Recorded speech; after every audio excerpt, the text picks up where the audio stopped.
you wanna bet that I can get you back inside your head before the summer ends, and spread a little love. Just for a little fun, I'll make you come back to me before the rise of every sun. Baby, it's meant to be. I know you got a man, but he don't understand. You're gonna be a heartbreaker. You're such a love taker. So just suck me in and you can toss me like a cigarette. 'Cause I just wanna be a bad habit, yeah.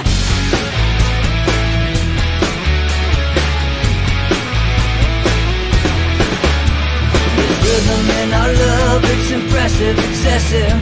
You can't make this stuff up. My chest beats, it's restless, wakes the neighbors up above. Yeah, baby, come and show me love. Baby, come and show me love. Because you're gonna be a heartbreaker. You're such a love taker.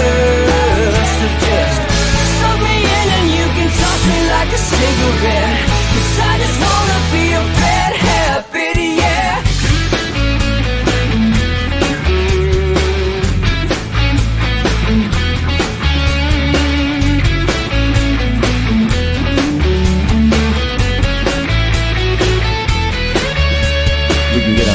Take a one-way ride, steal us away to find a place we can hide. It wouldn't take much to disappear for a night, just to give in to the need and leave it all behind. 'Cause I know that you know that I know that you want me. You told me, now show me, come blow me away. 'Cause I know that you know that I know that you want me. You told me, now show me, come blow me away. You're gonna be a heartbreaker.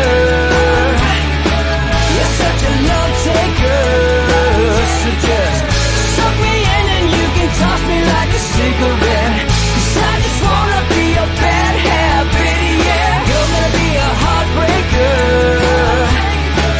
You're such a love taker. So just suck me in and you can toss me like a cigarette. 'Cause I just wanna be a bad habit, yeah. Suck me in and you can toss me like a cigarette. 'Cause I just wanna be a bad habit, yeah.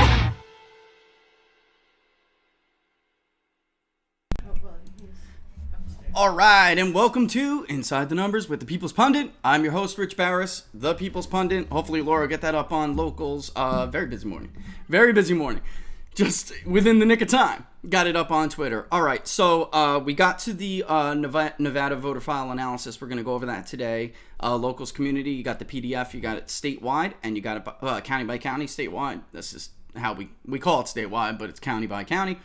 And then we have also congressional districts. All right, so we can go over that today. We'll go a little bit more over the survey results.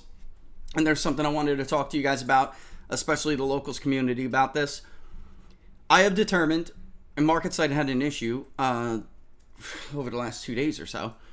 I have determined that it is nearly impossible for you to get everything out of the survey results if we do this the way we've been doing it, which is to say, I do the crunching, I put the crosstabs up, and we go from there. MarketSite does have the ability to give individual accounts so you guys can go through it, right? It's infinite number of nested variables. So if you want to look at the social desirability indicators and cross them with Biden's approval rating or any of the questions that we asked on the survey, you would be able to do that. There's two options. One, I could, because this stuff costs money, but the locals community is growing so much, I feel confident that we could find a solution here, all right? Because it does, MarketSite itself is quite a bit, but it's worth it. It's just quite a bit. There's other tools one is called Tableau, and Survey Monkey, I think, was doing this before the election. They weren't showing everything, but they were doing it before the election, where you could, just choose and select what you wanted to see in the results, and it's public. So there'll be a landing page where everybody can go and nest these variables themselves, where everybody can go and, select different indicators, a row variable, a common variable, a column variable, whatever it may be. What's the difference with the weight variable and not with the weight variable, meaning, raw versus weighted? And I think we can do that now. So I'm going to look at Tableau. I'm going to get us a little demo. All right. And then there's another one that I've been trying to get a hold of, which is called Crunch.io. We just have missed each other quite a bit back and forth, but hopefully I'll get a hold of this guy and we'll be able to get a demo to present to you guys too, to see which one may be better. MarketSite can do it. The problem is MarketSite is based on users, and our community is getting bigger. And it is much, much easier for me to simply make it so everybody has the ability to see a public landing page. Maybe I give you a password or something. Tableau's password protected on some of this. So it is public, yes, but it's like a YouTube video you need a password for. All right, MarketSite, I don't believe can do that. And I'm going to call my guy Michael over there and ask him, what can you do for us? If not, I got to go with somebody else. All right, well, I'll keep MarketSite for us, of course, but I mean, I'm talking about I need something for you guys to be able to see everything, because it isn't feasible. It's just not. It's endless. It's endless. And it takes a lot of time to export all this stuff, to create chart. You'd be able to do that yourself. Okay, I want to see this now. Okay, show me in a pie chart. Show me the crosstabs. Show me a bar chart. Show me a column. Show me a line. And we could track it and throw all of these data sets together. Like I showed you before, like this, for instance. Let's find it real quick. Let me show it to you. Blah, blah, blah. There it is. What is Joe Biden's trend for his favorability rating? What's the trend line? There's the trend line. You would be able to do that yourself. And it would simply just be a click. Run, refresh, whatever. And it would come up. I think that's the much better way. You guys would get more value out of this. Polling is not cheap. You guys support us on locals. You support the public polling project. And you should have something where you could go to a public landing page and you can look at it yourselves. All right? So we're gonna do that. And I'll get a couple of them. Next week we'll go over a few of them. You tell me which one you like the best, and we'll figure it out. And we'll get it, okay?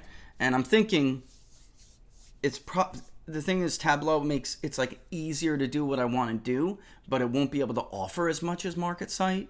So that kind of stinks. Or unless I'm wrong. It's been a while since we used Tableau. We used Tableau in 2016, right? We stopped using it after the 2016 election. All right, I believe. That's roughly that area. So maybe it's IT. It's data analysis and data analytics. I'm sure in 4 years they've changed quite a bit. We'll see though. I don't know yet. All right. So like a class, take out your PDFs of the Nevada voter file analysis. I'd like to go over this. Like I have said before now a slew of times, that you should expect to see if a Democratic president, for instance, defeats a Republican incumbent president in a state like Nevada, you would expect to see a change in the numbers that help the party that won, right? You would expect to see people who are independent now change to the partisan of the. It's the way it happened for George W. Bush. It happened for Barack Obama. It happened even for Donald Trump in 2016. What we don't see happen typically is for an election to go the way the official record shows it to go right now. Yet, many of these states are either flat or actually moving to the right. Nevada is flat. Nevada was D plus 5 before the 2020 November election. Nevada is D plus 5 right now. All right, and let's go ahead and bring some of these up. Now, I want to say this, though, all right? As you guys can see for my locals community that can see it for the rest of you, let me tell you, okay? All right, so this is a review of 1,798,328 unique individuals on the record, okay? Total landlines, about 620,000, so not a bad chunk if you wanted to still landline poll. Mobiles, 1.1 million, roughly, and we got about 1 million email records. So Nevada is actually, on paper, a pretty decent decent state to want to poll.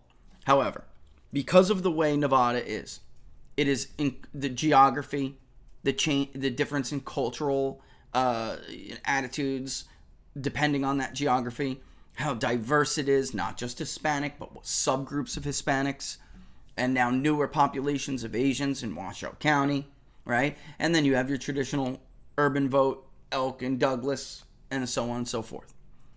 Because it's so different and so diverse like that, and because not everybody is reached easily the same way, in the metro areas, the cell phones are going to be the easier way to reach people, or email in general, you can do across the board. Landlines, they tend, looking at this, to skew a little bit rural. It has been the case typically, until the modern polling disaster, which I think didn't start in 2016, but I think it's safe to say we could use that as a reference point. Pre-2016, even in the 2010 election, Sharon Engel appeared to be beating Harry Reid, yet Harry Reid ended up winning by a pretty comfortable margin. Sharon Engel killed herself. I do believe that she could have won that election if it was not Sharon Engel. But in any event, polls historically tend to overestimate or overrepresent Republican voters in this state. Same used to be true of Colorado. But now, because of the modern polling disaster and the crisis in this industry that we are going through right now, that's not the case anymore either. We saw some ridiculous Biden margins in this state because people were disproportionately reaching not just metro people, but Democrat metro people. We were looking at 6 to 10 point leads when Joe Biden barely won the state according to the official voting record.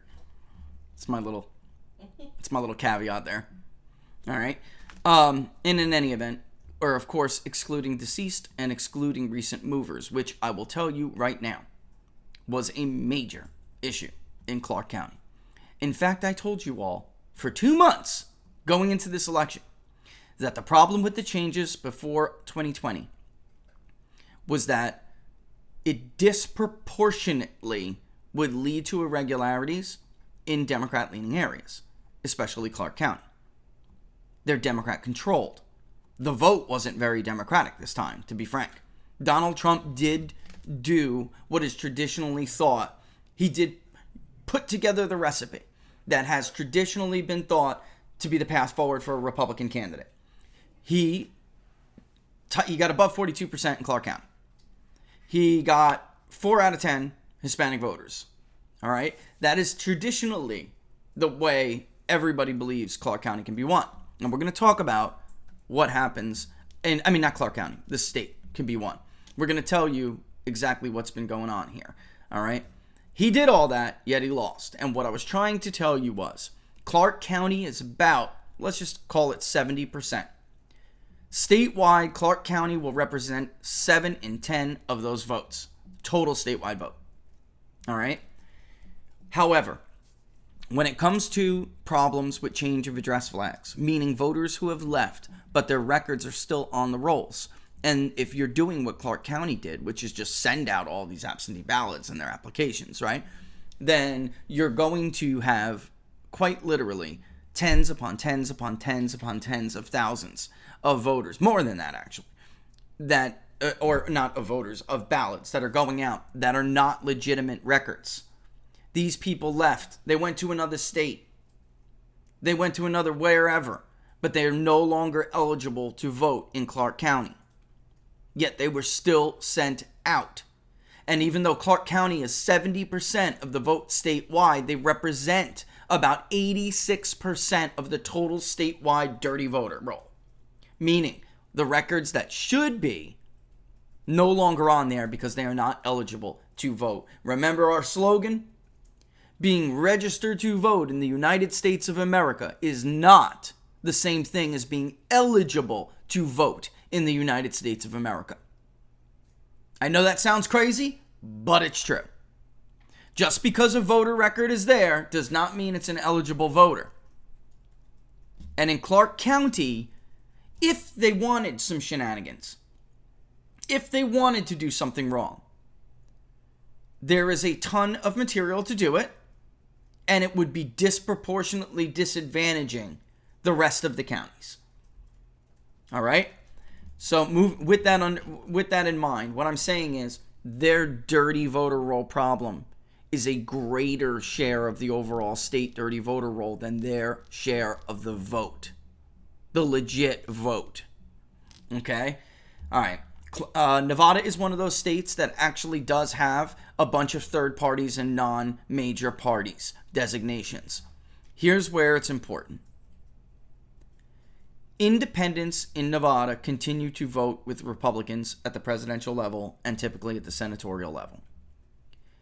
Republicans are going to win independents in this state, or have been historically.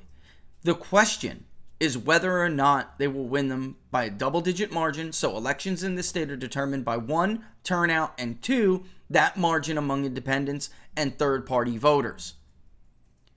Dean Heller in 2012 won re-election even though Mitt Romney got crushed in that state because Dean Heller won independents by double-digit margins and Mitt Romney put up a sad 7-point margin.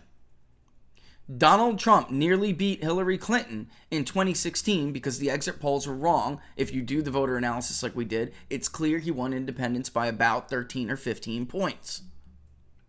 Not 5, or whatever the hell they say. And in 2020, the election was close because Donald Trump again put up a big margin with independents and third-party voters. The exit polls are garbage. Just junk them, throw them out. What matters are the results. We have actual results. Exit polls really aren't a matter anymore, and they're not a question anymore. You can use them for a frame of reference, but once we do things like this, the voter now, we know. We know a better estimate. So you have parties that are third-party designations that lean to the right anyway. The American Independent Party. The Natural Law Party. Okay? And then the non-designation alone, which you could try to say is like a true, the swingy vote.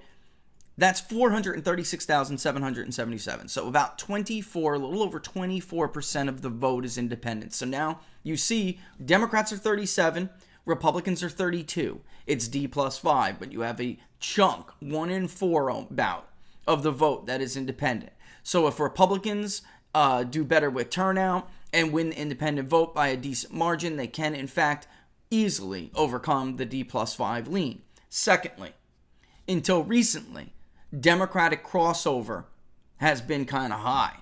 So if Democrats put up a bad candidate, we've seen this in gubernatorial elections, governor's races, if they put up bad candidates or there's a Republican candidate that catches fire, they take a chunk of the Democratic vote. What we're seeing and what we saw in 2020 is that some of these Hispanic voters that went for Trump originally registered as Democrats, especially in Clark County, and yet they voted for Donald Trump. All right, but this is, Libertarians like 17,500 votes, Green Party's 2,545, a record, sorry. And then others are about a little over 22,000 as well. So Republicans have a deficit of about 90,000 in just party registration alone. When we do turnout modeling, Republicans tie that up. So if we say, give us just the voters who are 30%, at least 30% likely to turn up, to come out, that ties it up. Ties it up at about 550,000. So you can see that Republicans typically turn out at higher rates. All right, and in 2020, I would suspect if the vote didn't turn out the way it did in 2020, that we would probably see a D-lean that shifted a little bit in Democrats' favor.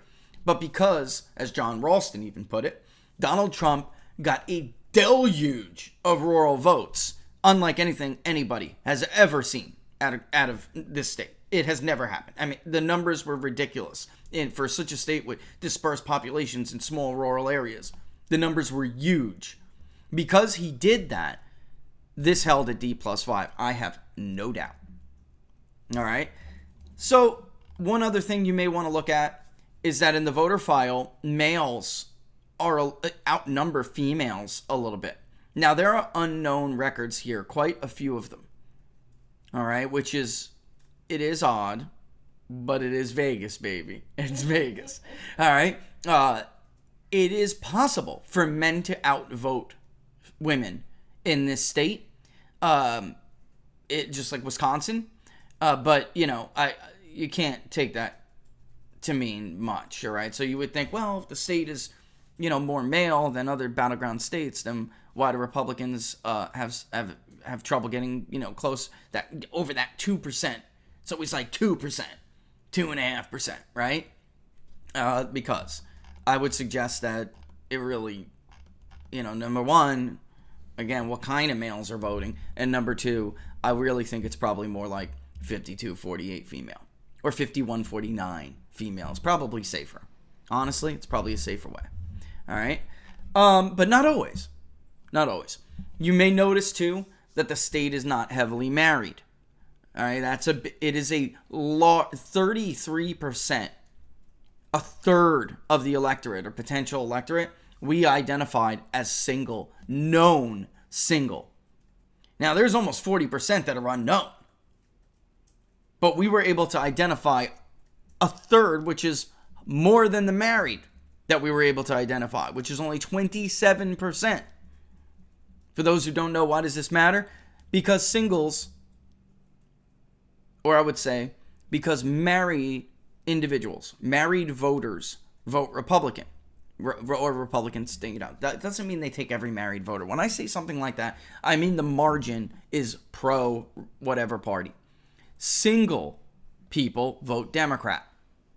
And of course, not every single person's going to vote Democrat. I'm telling you the trend. So maybe it's 60-40, 55-45. But they lean Democrat, single people. Married people lean Republican. So this is a challenge for Republicans in this state. All right? Especially Ted Cruz-like Republicans, I would say. The Ben Shapiro Republican. They cannot win the state. All right? I'm just being flat honest. The Mitt Romney Republican, he cannot win the state. Even the George W. Bush Republican cannot win this state. Even though he had.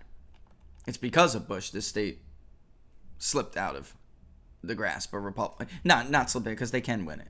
Republicans can win it. But it has tilted slightly blue because of George W. Bush. I don't care how many shenanigans you put on in Clark County. It would still have been overwhelmingly Republican if George W. Bush didn't start wars and tank economies. And yes, immigration played a big role. George W. Bush was sitting on his thumb and rotating while they were packing the place with South American union culinary workers who don't vote Republican, even though Donald Trump actually did pretty damn well among union voters. The unions have been weakened now in Nevada because of the lockdowns. They hurt themselves.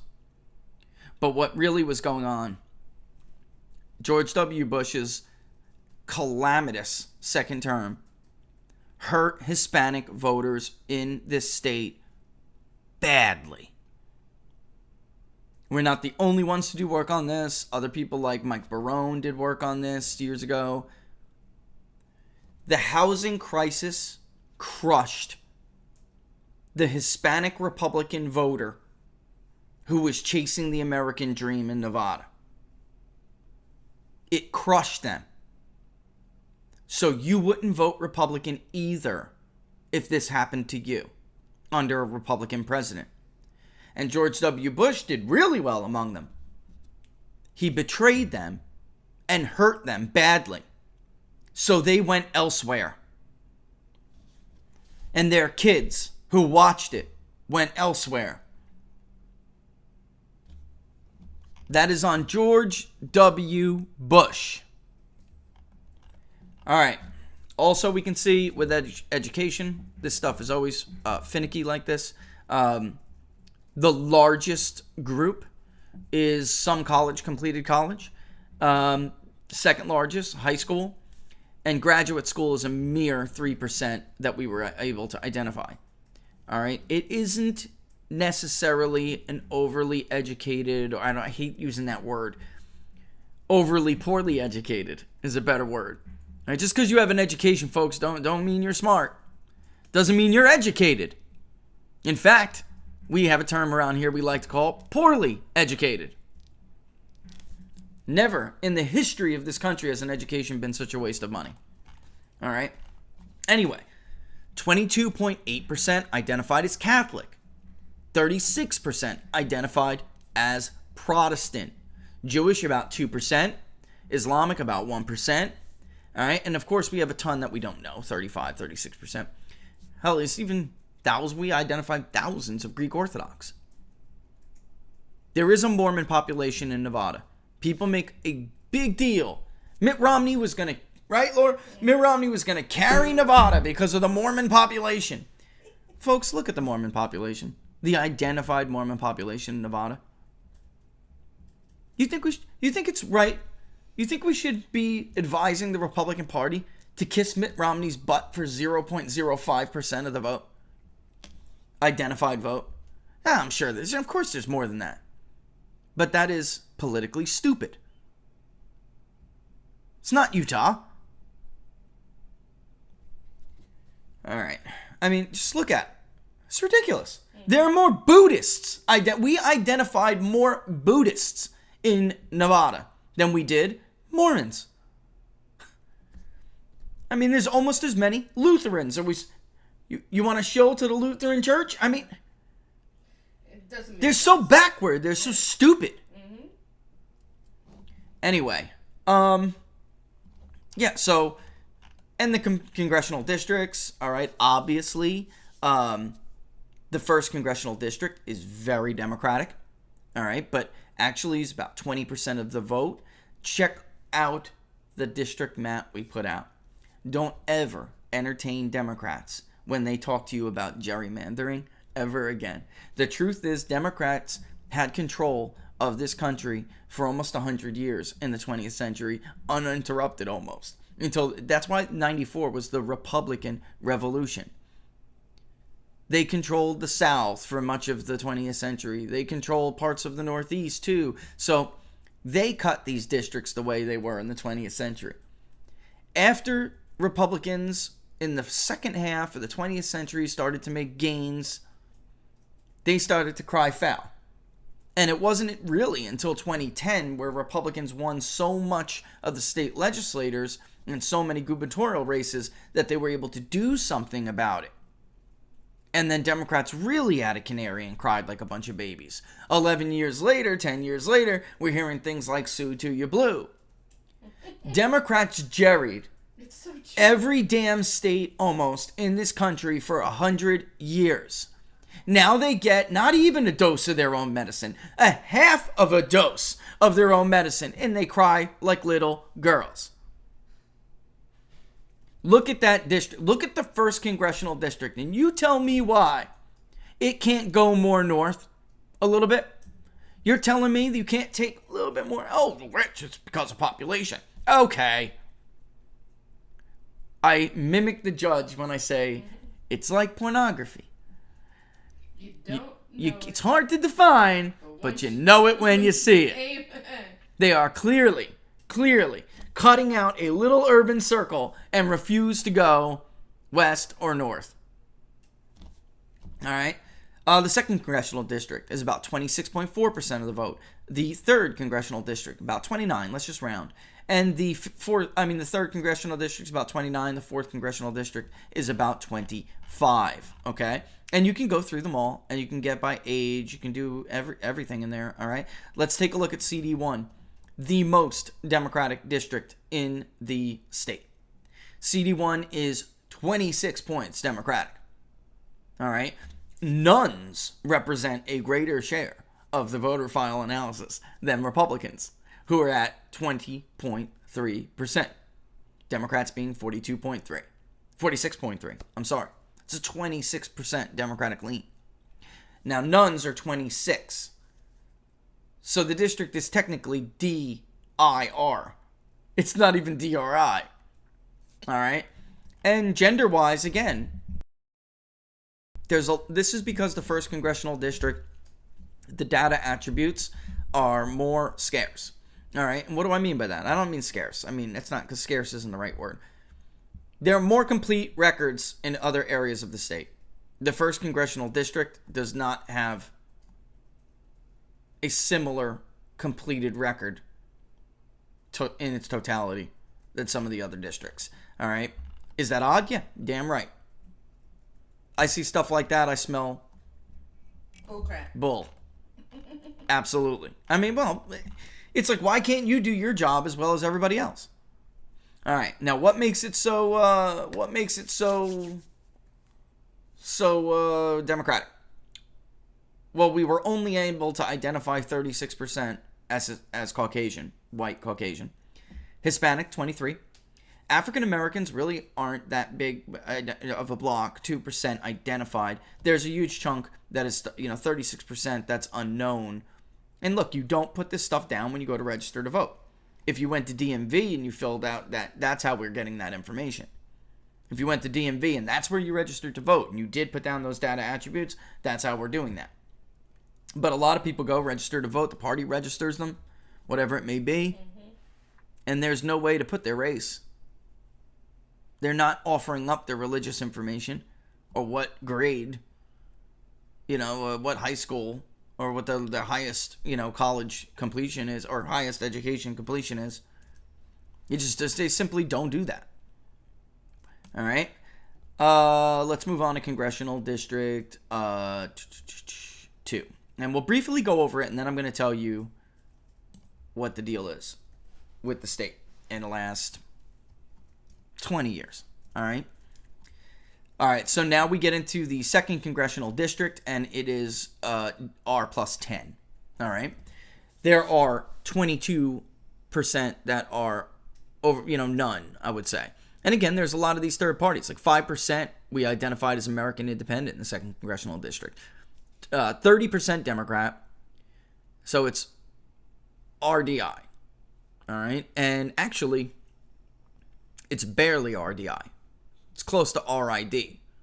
All right. But in any event, because we're going to add the Greens, Libertarians, right? Libertarians are only 1% of the vote. I told everybody in 2016 not to blame Gary Johnson for, Donald Trump losing this state or other states for that matter. You cannot assume because somebody voted Libertarian that they would vote Republican. You can't do that. Some of them are younger people who didn't like either one of them. Some of them were younger people who were liberal but didn't like Hillary Clinton. She was very unlikable. And this is why. There's proofs in the pudding now. All right. Do I have this up as I'm going? I don't. I'm not sharing with you congressional districts. My bad, folks. Jeez. Sorry about that. Like I said, it's like pornography. Very difficult to define, but you know it when you see it. Look at the 1st Congressional District, folks. Give me a freaking break. You've got to be kidding me. Population my foot. All right? That's just outrageous. Hold on, let me kill this puppy. Hold on. I missed him. The Zappa. All right? All right, so in any event, there's a pie graph for each district. And we're moving north as we're doing this, okay? We're now in the 2nd. And you can actually see, for those who don't remember, the smaller as far as radius goes, all right? The smaller the radius of the pie chart, the more dense the population. The larger the pie chart radius, the more dispersed the population, okay? Obviously, we see by Clark County and Reno that there is a more Clark is obviously going to be very small. And then, of course, how high it is the total number, all right? And actually, I stuck there on the 4th Congressional District, all right? But only on Democrat. But anyway, let's go. Keep going. So the 2nd is R10, all right? Let's move on into the 3rd. Screening. And by the way, when you get to the 2nd Congressional District, notice all the other things we were talking about.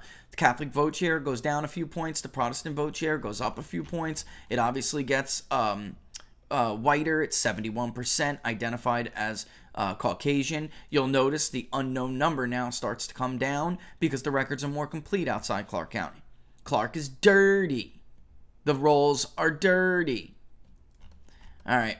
I know certain people hate it when I say that, so I just keep saying it because it's true. Stop pretending like all is fine. It's not. This is one of the worst states for election integrity. One of the worst.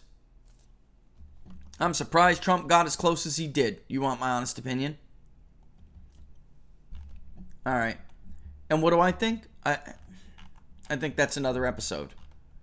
But we'll talk about what it would take for a Democrat to lose the state, and then you make up your own mind.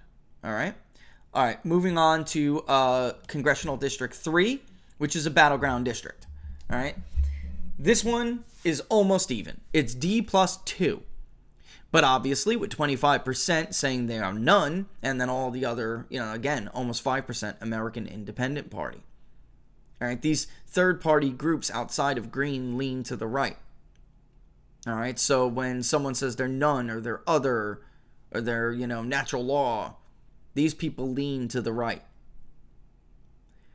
Now you can see with a quarter of the vote, more than a quarter of the vote, being non-two-party. If a Republican wins it by, 13, 15, even 21, we've seen before, 21 points, they're obviously going to overtake the Democratic lean. It's only D plus 2. Especially if turnout's disproportionate. All right, so gender, 48 up. All right, let's move on. I'm not going to stick too much on some of these things. I will point out though that in this district as well, we were able to identify 34% being single. All right, so it's a theme. It really is a theme in Nevada. In the 2nd Congressional District, we identified 31.4% being married and 30.6% being single. All right, so in the 2nd Congressional District, there was a slight marriage, but even in the 3rd, which is a battleground, it's much, much, much closer. All right, and these things matter. Dictates and governs how people will vote. And it's also wider, okay? Actually, did I give the race to everybody? I mean, locals, you can look at it, but everybody else can't. So, yeah. 57.5 we identified as Caucasian. Obviously, it's more than that, but we identified. 11% Hispanic. This is why you can see in areas like this why Donald Trump did so well. Asian, however, is 6%. This Asian vote we got to talk about more. When we get through this, I'm going to start to tell you what's been going on for the last 20 years or so. Washoe County was a Republican stronghold. It's imperative that Republicans try to fight Washoe County to a draw, otherwise they will lose the state. Even Dean Heller, who tried to run away from Donald Trump like a pansy and kiss the media's butt, he couldn't recreate what he did in 2012. Why? Because the demographics were changing. It was always Dean Heller, always had to basically, because it wasn't even close. Dean Heller performed worse than Donald Trump both times. Both races in the state, presidential outcomes. Dean Heller did not do in 2018 as good as Donald Trump in either 16 or 20. And that is because Donald Trump did better among working minorities. Dean Heller tried to kiss butt to appease the media and pander to these groups. And that is a loser. Okay, let me say that again. That is a loser. These groups, just like everybody else, need to know that you will fight for them. Did Dean Heller strike you as a fighter? Everybody knew Dean. He was generally well likable. He was a hell of a retail guy as far as putting the work in. But he was weak. Feckless. Equivocator. Affable. That is not. None of those generally make you a good candidate by themselves or even together. That's not what people are looking for. People are looking for genuine, conviction, strength, on, generally honesty when it comes to policy. And I don't mean honesty as far as like moral character crap. You guys saw the results of that poll. They mean honesty when you tell them you're going to do something, or you stand for this, you stand for that, you damn well better stand for it. You Dean Heller and you go to the club and start kissing Mitch McConnell's butt, you're gone. You cannot hold on in a state like this. So he's out. Rosen's in. It's that simple. The Karl Rove equation is a dinosaur.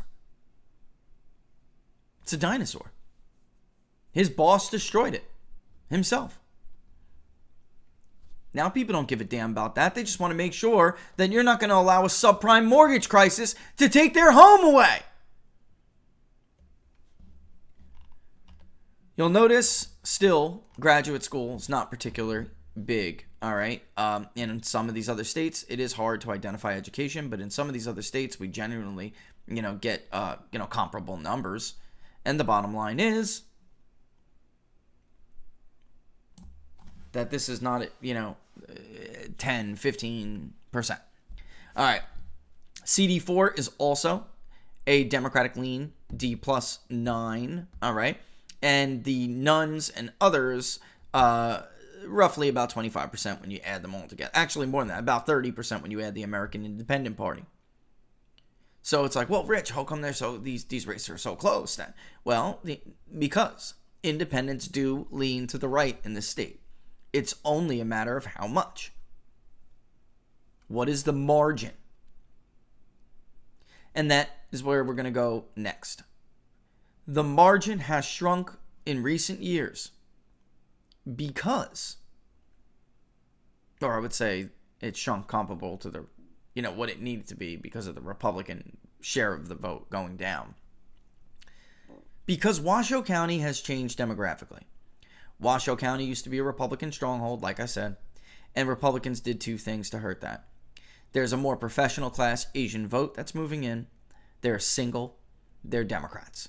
All right. And then there's also the matter of Reno used to being the home to these, like I said, culturally conservative Republican Hispanics, or what you would think would be Republican Hispanic voters that were disproportionately drummed by the economic mistakes of George W. Bush. Barack Obama basically put them on the breadline, and, it's easy once you're there. All right. It's sad, but that's the reality. Donald Trump came along and started peeling some of these people back because he was saying, you know what? These folks are dumb. They hurt you. We're going to put your family first. And the people were like, you know what? I think maybe that sounds pretty good. And in 2020, he did the unthinkable, like I said.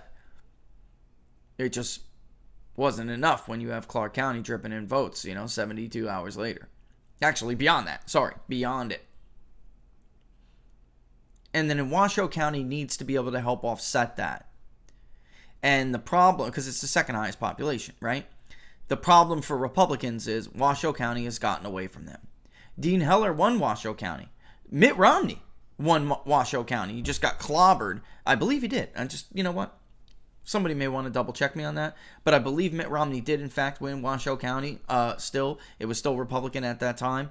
Dean Heller definitely won it. But now they're losing it by like 5 or more points. Well, you can't lose in a state like this. You cannot lose the most populated county and the second most populated county and win the damn state.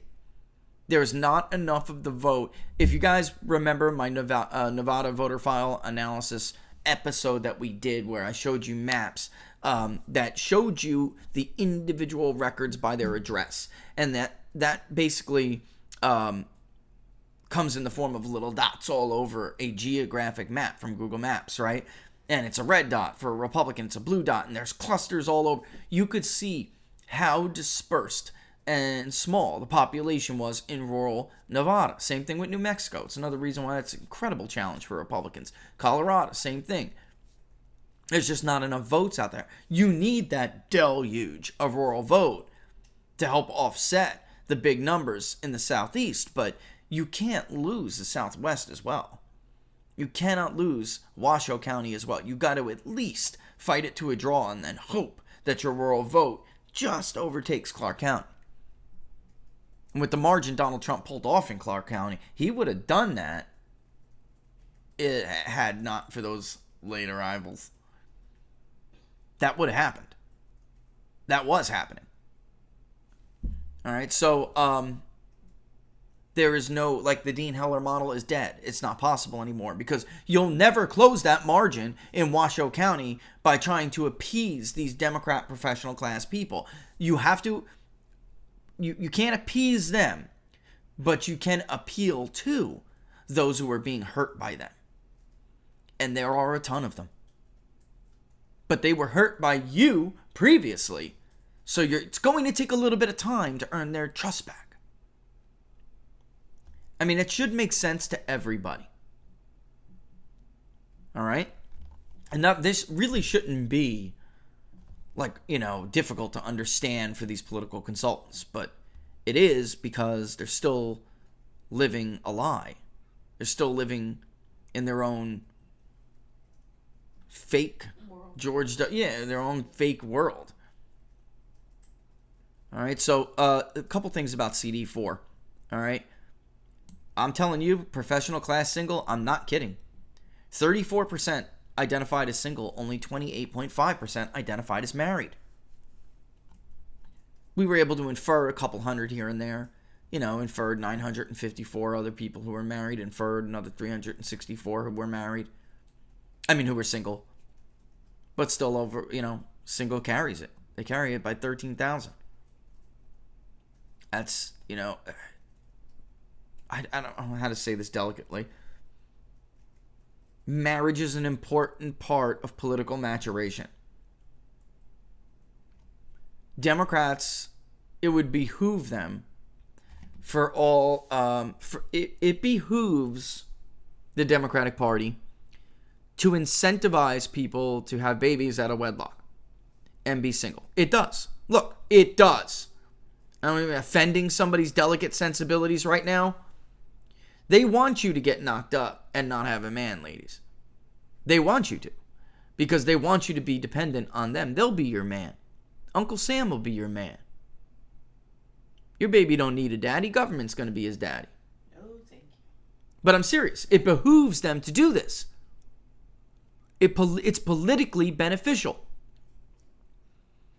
Marriage is an important part of political maturation, as is, geography, metro to the suburbs, as is military service. And this is all, believe me, everyone always wants to know about this thing. I've been so busy lately, otherwise it'd probably be out by now. But you'll see this more in the book. It is not a coincidence that Republicans routinely win married voters, Democrats routinely win single voters, and Democrats have for years, since the Great Society, been attacking the institution of marriage. It's political. They don't care that you can feed your kid. They just want to be the one to feed it. So you remember that come November. And don't look, I'm not letting Republicans off the hook here. This isn't some partisan rant. Where the hell were Republicans? Where were Republicans for 6 decades? When they were allowing this to happen? How much money has Mitch McConnell's wife raked in from Beijing while the divorce rate skyrocketed under her husband's tenure? Believe me. I don't let anybody off the hook. But one party, it benefits them. The other is just negligent. Tucker, by the way, Tucker Carlson, Fox News Tucker Carlson, he is 100% right about this. He has been the only voice for the American family on television. He is absolutely right. If you want to win these voters, folks, you speak to... Look, I don't know too many people who wouldn't rather have a whole family. How many people wouldn't rather have a whole family? How many people who don't truly say and believe, oh, I'm happier like this? Do you really believe that? No. Before we're Republicans, before we're Democrats, before we're independents, we're human. And human beings are social animals. We like units. We like units, like family, community. We are social creatures. If somebody tells you, you know what, I'd rather just have this baby and take these stamps and take this help, and they're full of crap. They're full of crap. Who the hell just wants to survive when you can thrive? Who wants to be alone when you could be whole? Isn't that what the institution of marriage is all about? The cord. Oh yeah, Rich is about to go into sermon. The cord. 2 cords are stronger than 1, and 3 is greater still. It's one of my favorite. And I'll be completely honest with you. I don't think I ever heard it until it was spoken at our wedding. I'm serious. I don't think I ever heard that. I was like, oh, you know what? I really like that. But it's true. Who the hell wants... Yeah, it's in the bottom. It's coming from the bottom. I can't remember. It's the Old Testament. Somebody will probably know. But in any event, who the hell is really being honest when they tell you they'd rather be alone? They're full of crap. We're made to be with... Right. We are built and designed like this. To be social, to be together. Mm-hmm. That's why this shutdown was so damn damaging to the psyche of us. Look at how many people have just lost their minds. We talk about the economic impact. We talk about all of this.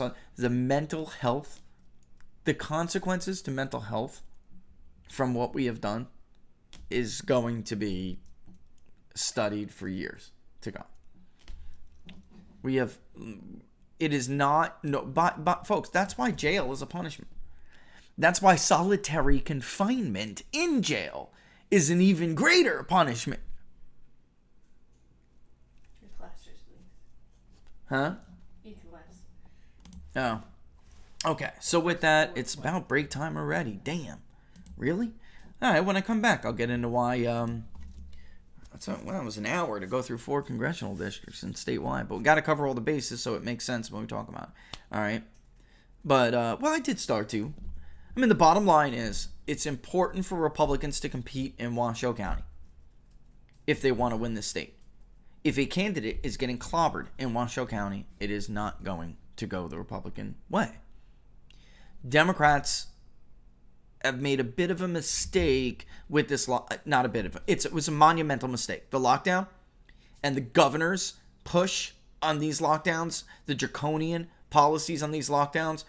I'll tell you what, you could already see it in Clark County and in other areas of the state, the rural areas of the state. You could already see it from Clark to Elk to Douglas by the turnout numbers for the former president. Wait until you see what it could be in 2022. And this guy has to answer for what he's done. Large percentages of Democrats tell us they don't want a mask on their children anymore in school next year. Large percentages of Democrats think that the lockdown went too far. These people have to work and eat too. These are different kinds of Democrats in Clark County. They're different kinds. They're not overly educated, and again, overly poorly educated. They have to feed themselves. And also, I would say logistically, institutionally, Democrats made a mistake here because they weakened the unions. They weakened labor. the influence of labor. And they were already having a problem because labor was Harry Reid. And he did try to pass this off to his successor who did win. But she doesn't have those relationships. Joe Biden sure as hell didn't. You could see that in the vote. That didn't happen. There were obviously a ton of defections from culinary people who needed to get back to work. Mm-hmm. My waitress, I don't even know how old she was. Young girl at one of the places in the Met, total Trumper. Mm-hmm. You would never think. But she's like, I just went back to work. I just went back to work. I can't afford to sit home when these people do this crap. I can't afford it. I cannot afford it. Or else I have to go back home and go live with my mom and dad. No more Vegas for me. But you'd take one look at her and you'd say, if she even votes, that's highly likely a Biden vote. Not this time. That didn't happen. All right. 11:56. Also, when we come back, we'll do early Q&A. It's Friday. We'll get into the early Q&A. And then we'll bring on Don after we answer some questions to answer some more questions. And then see what he's got going on this week. All right? All right. Don't forget to follow me on Twitter at peoples_pundit. If you want to be participating in these voter analysis and you want the PDFs, and then also if you want to participate in the public polling project, join the locals community, peoplespundit.locals.com, peoplespundit.locals.com. And like I said, because there has been so much growth, I really think we could do this. We could swing this. So you guys can get all of the results the way I see them. I would love nothing more than to put together something, just on Market Site and then have a way for you guys all to look at it. It just doesn't work that way. I'd need every single one of your emails, apparently. And which, I have them. But do you really want me to put them in Market Site? Do you want them to have them? Right? It's not viable to me. Look, as a data analyst and a data guy, don't give anybody any more information than you need to. All right? Not that I don't try to. However, I will say this, Laura. Somebody leaked those crosstabs to the Slimer before the 2020 election. When the Slimer slimed Robert at Trafalgar. Who leaked Trafalgar's crosstabs? That was a Market Site crosstab. When I saw that, I was deeply concerned. I was like, I really hope this was a client or something, or somebody accidentally let the media see it. I don't dare accuse them of doing it. But if Market Site opened that up, Laura, and gave that, I don't think so. I don't think they would do that. Not my experience with them. But it did concern me. It's like, how the hell did they get it? I'm always skeptical with how much information I want to give other people as well. Yeah, just am. All right, but they're the best. They're the best. For my opinion. My personal opinion. They're the best. Tableau is cool. I'm a little concerned that maybe you guys won't be able to see everything like I see it. But we'll get them. We'll get the demos. We'll run it past you guys, and we'll see. All right, so that's the locals community, peoplespundit.locals.com. And again, anyone who contributes to the public polling project, even if you put your name as anonymous, still leave a comment if you want to put input for the surveys, because I can still see it. Even if it's anonymous and on the donor board, your name doesn't show, it just says anonymous, $50, whatever. I can still see it on my end. So make a suggestion. So many times it's just like, hey guys, great work. Love you. Thanks. I love you too. But let me know your thoughts. You just gave money for it. I want to hear them. So fun. I read them sometimes. I laugh a little bit. Like, don't you want to give me your input? You're paying for it.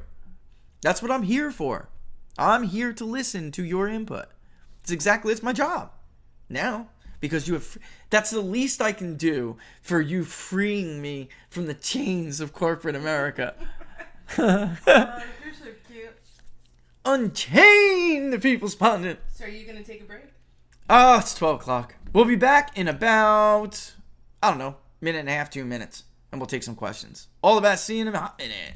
Hang tight.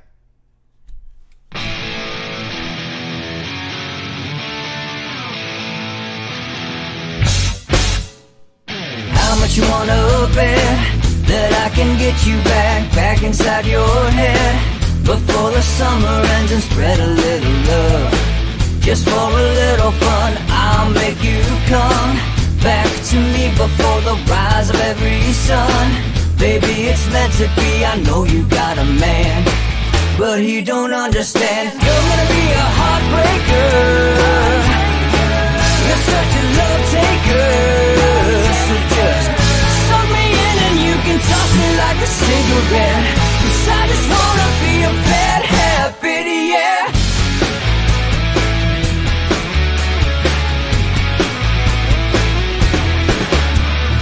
Rhythm in our love, it's impressive, excessive. You can't make this stuff up. My chest beats, it's restless, wakes the neighbors up above. Yeah, baby, come and show me love. Baby, come and show me love, because you're gonna be a heartbreaker. You're such a love taker. So just suck me in and you can toss me like a cigarette, 'cause I just wanna be a bad habit, yeah. And we're back inside the numbers with the People's Pundit. Freewheeling Friday. Let's open it up to Q&A. But before we do, I just want to say this. Laura's like, shut up. I'm a little sad today. You call me out like I gotta nuke my lawn. Well, Just bear with me for a second. Since the house was done last summer, the builder put centipede in. I hate centipedes. Okay? But I tried to make it last. I made a centipede lawn look about as good as it can look. By the way, I'm about to shame my neighbor right now. Cut your lawn! You signed an agreement. My luck. All right? My luck. Anyway, wonderful, wonderful neighborhood and neighbors. I get this guy. Anyway, I gotta nuke it. I got 3 children. It doesn't like to be run on. What the hell are they gonna do with it? listen. It's going with Bermuda, baby. I'm so over Going with Tiff. Rich having a canary. Anytime my toes love my touch lawn. that grass. I'm like, you get out of the lawn. Centipede doesn't like to be walked on, so I'm going with real turf. I'm gonna nuke the lawn. I should have done it earlier in the spring. I know, but I don't like to kill anything. And I was trying to get people like, come and spade shovel it out. There's centipede everywhere. Free centipede.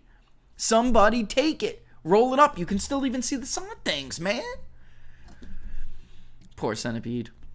So now I got to round up that puppy. I'm very sad about it. I'm gonna have to. It's gonna take me a time. I'll probably wind up saying a few words. You know, I'll put a little memorial there. Right? I put a lot of effort into this lawn, and it looks great, but it's just not the right lawn for us. You know. Dun, dun, dun, dun, dun, dun, dun, dun. All right, let's open it up to the Q&A. I'm heartbroken over it. Heartbroken. I don't like killing anything for no reason or for little reason, you know, but He even put a post to come get it. I did. I was like, free centipede. Craigslist. Come get it. Nobody wants to do the work because it has taken root already. Yes, it has. So, of course, you know, so it would be difficult. It's not going to be easy, but you could rent a damn sod cutter for cheaper than buying pallets of sod. It's perfect centipede. Anyway, I digress. Let's go. Yes, you surely Q&A. do. I mean, over grass, Richie? Come on, you know how important that grass is to me. You like Elsa. Yeah, Let it go. I was raised in New York City. Like, my grandfather was that guy who had like a 5x5 cubic. But man, it looked perfect. It was like perfect tall fescue, northern fescue. Well, when you have like a... He'd be out there on the porch with his cigar 5 and his by 5 hose. square feet. Yeah, and you know, because everyone's like Scranton Avenue. Let's have a competition. Now Scranton Avenue is probably a dump, but Staten Island is one of the last few places where it is nice in New York, in the boroughs. But yeah, it was like a competition. And then when we moved to Jersey, it was like, wow, wow, wow. My grandfather out there competing with this guy, Bruce. I'll never forget it. Bruce hated when the kids would play ball on his lawn. My grandfather was like, I got grandchildren, so I got to suck it up, you know. And he'd just say, stay on one area, play baseball on one area, you know. But God forbid you hit that ball on Bruce's lawn, boy. Oh, boy. You go run and get the ball like, hey, see him? See the blinds? Anybody peeking through the blinds? Go, go, go, go, go. Red team, go. Red team, go. Get the ball, get the ball. Can I ask some questions? Let's go. Awesome. I know you all had a neighbor like that when you were growing up, too. Okay. Shoot you. So, Jambo wants to know, can you ask if there will be a question about whether people work for the government or in private employment? Everybody working for the government is sitting pretty. Yeah, I got to tell you, wow, what a prescient question. Going over some of the data that from this last survey, we have the union question.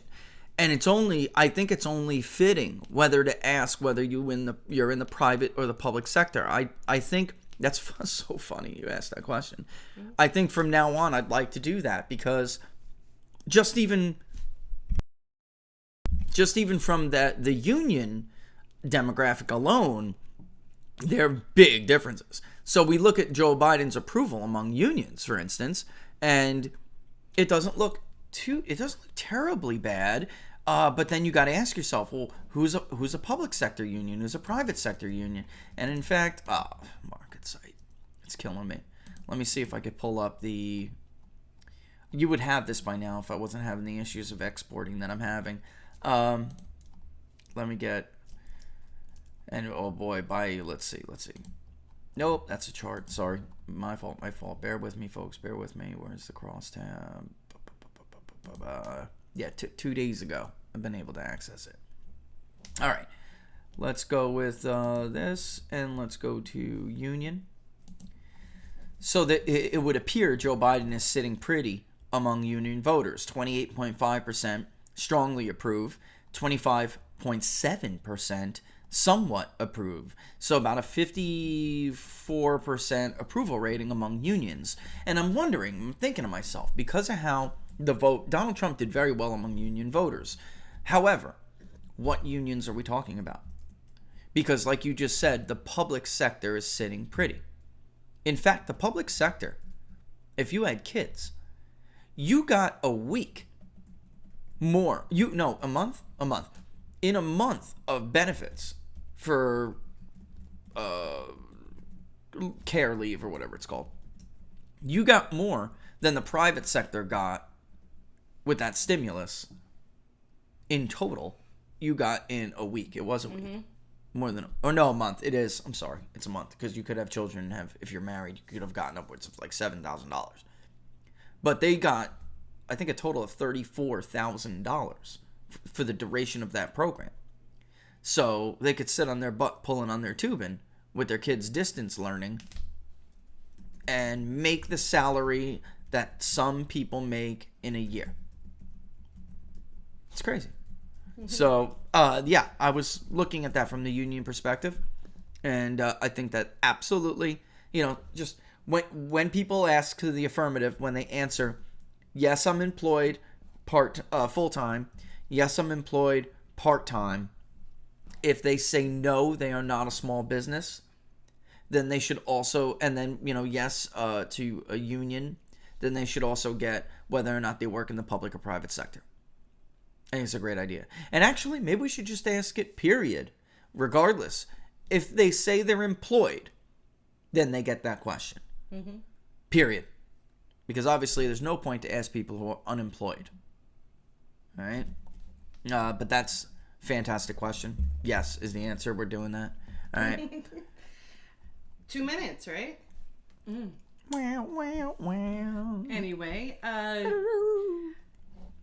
At Drearier Spider wants to know, could you further explain how Clark County implemented taxpayer-funded ballot harvesting in November? Yeah. Heard it mentioned a bunch of times and are not clear on the details. Yeah, so especially this started during the Democratic primary. That's how they really got their foot in the door with this. All right, so ballot harvesting is illegal in the state of Nevada. Democrats had a wish list for this election. And part of that wish list was temporarily putting a moratorium on ballot harvesting bans that were on the books in battleground states. All right. And in truth, they got them in even places that aren't battlegrounds. All right. Where they couldn't, they tried to use drop boxes. All right. So that was a way. The idea is to get, I don't want to say, but it's true. The idea is to cause a chain of custody issue. That's why you can't find the chain of custody for all those ballots in Fulton County. That's why I got a call a couple weeks ago asking me to review 122,000 ballots in Nevada. All right, because there are chain of custody issues. It's unclear how this person voted when he doesn't even live in the state of Nevada anymore. Get my drift? All right, so what happened? Some places they got their wish lists. Some places they didn't. The state of Nevada was a wet dream for them. All right. They got exactly what they want. Yeah, I have no other way to put it. All right. Fantastic. They got, then you give me a better example. They got exactly what they wanted in that state. And it cost the taxpayers money in Clark County because they did it initially during the Democratic primary, and that is when they set it up. They literally were training people, looking for people to do this. But that costs money, folks. It costs money.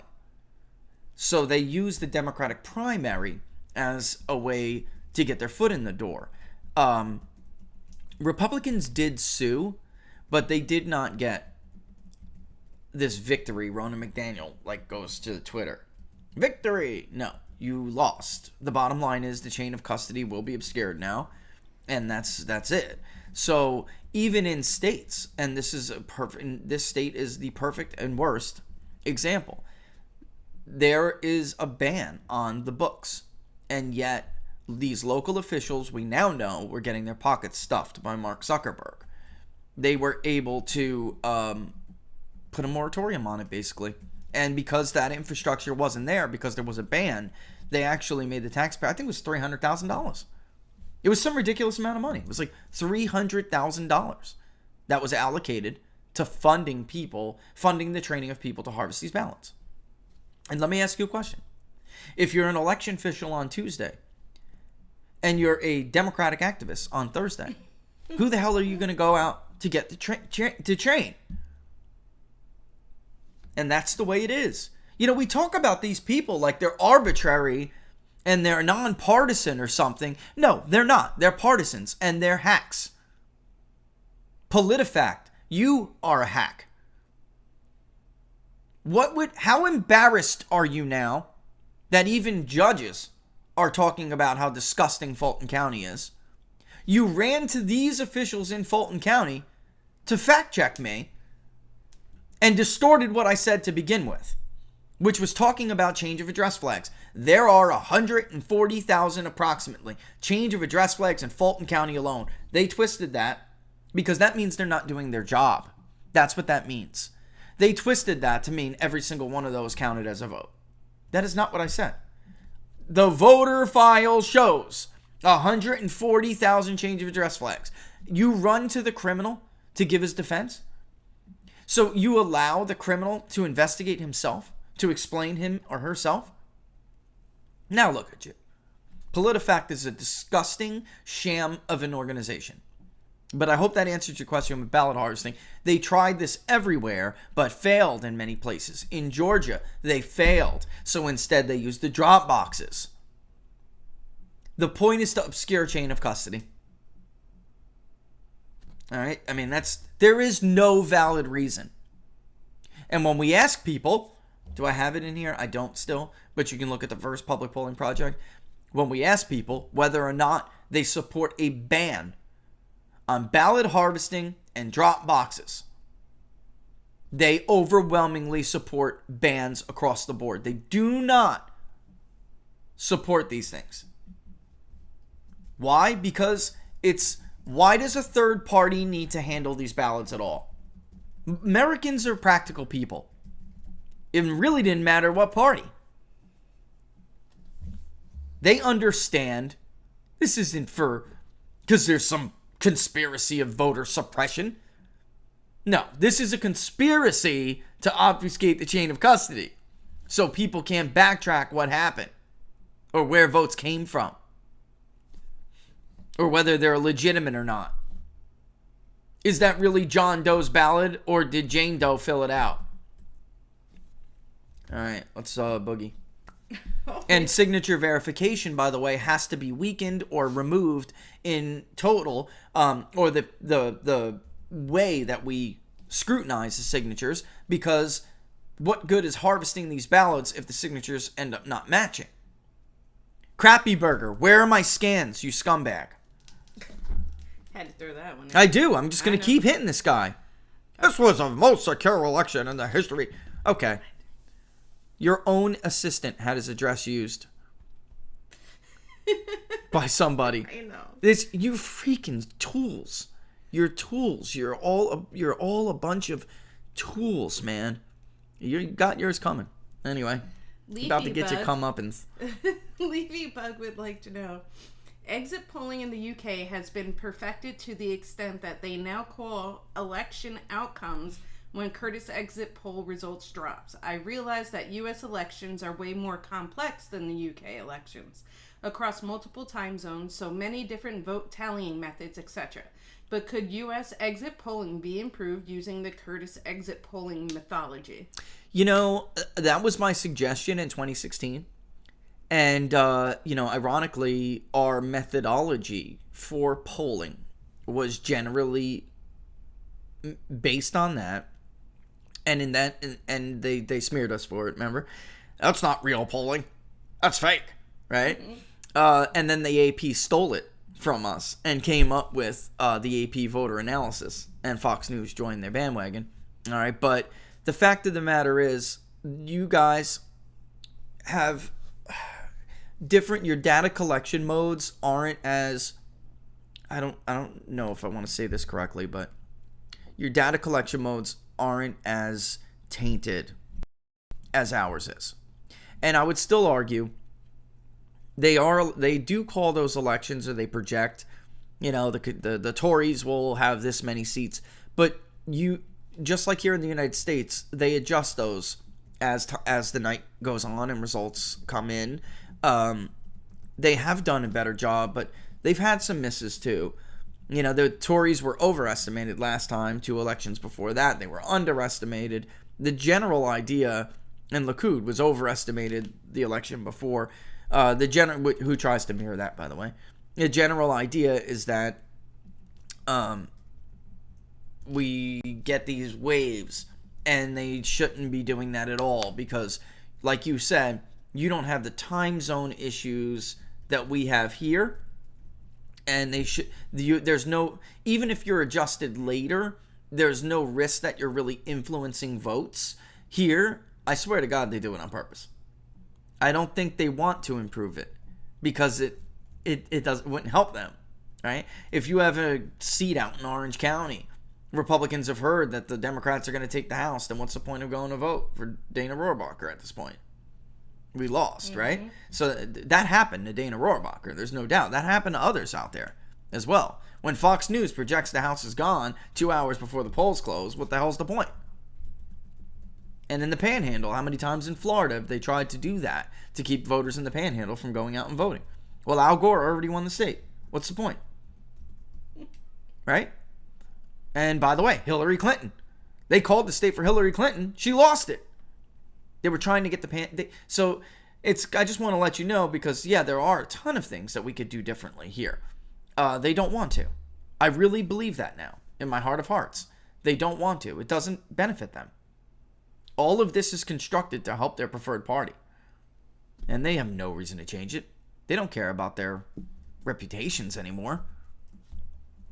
I mean, they have a solid 35% who will believe anything they tell them, and they're good with that. Even though, well, I'm not going to get into ratings. There's some really damn bad ratings, man, since Trump has been gone. All right. Isn't it funny how every time I'm on the show, we get these, calls from unknowns and spams? If you don't have the guts to call me, right, and tell me who you are, don't bother. All right? Don't bother. I'm not going to pick up for you. I'm not going to call you back. I don't care where you work. All right? Anyway, yeah, so I think there are a lot of things that we could do differently. I think, honestly, the best thing to do is to abolish it altogether. I really do believe that, folks. I do.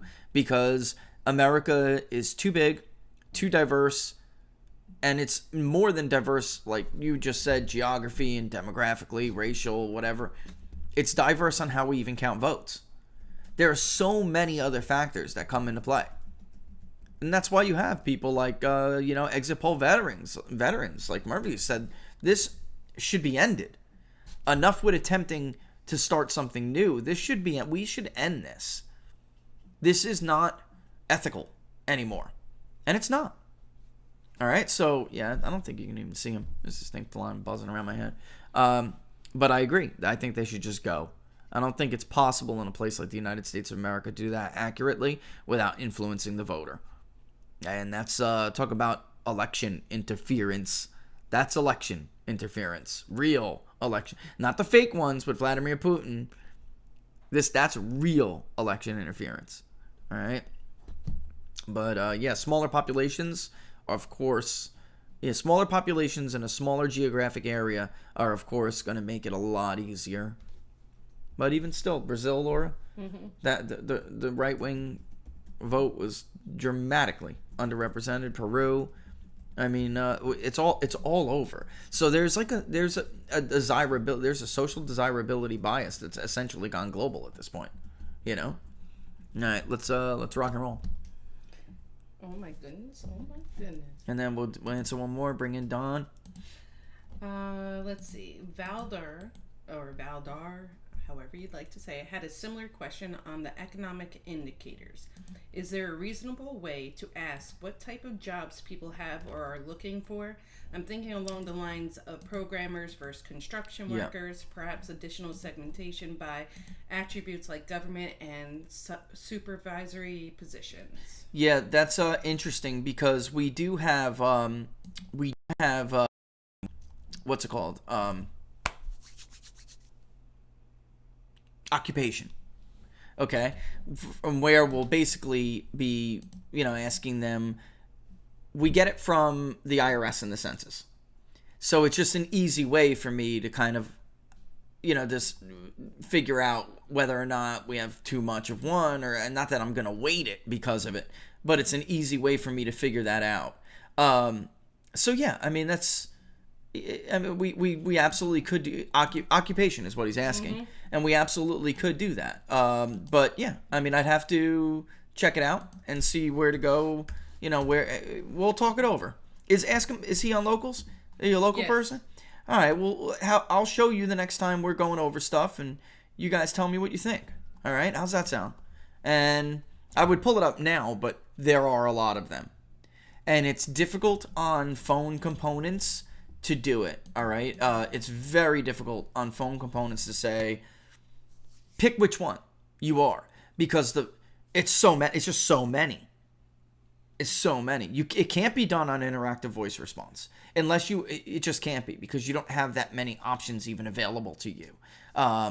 There's so many benefits to online polling, and that's a great example of it. Occupation is really impossible to really nail down on the phone, even if you have a live caller, because people tune it out.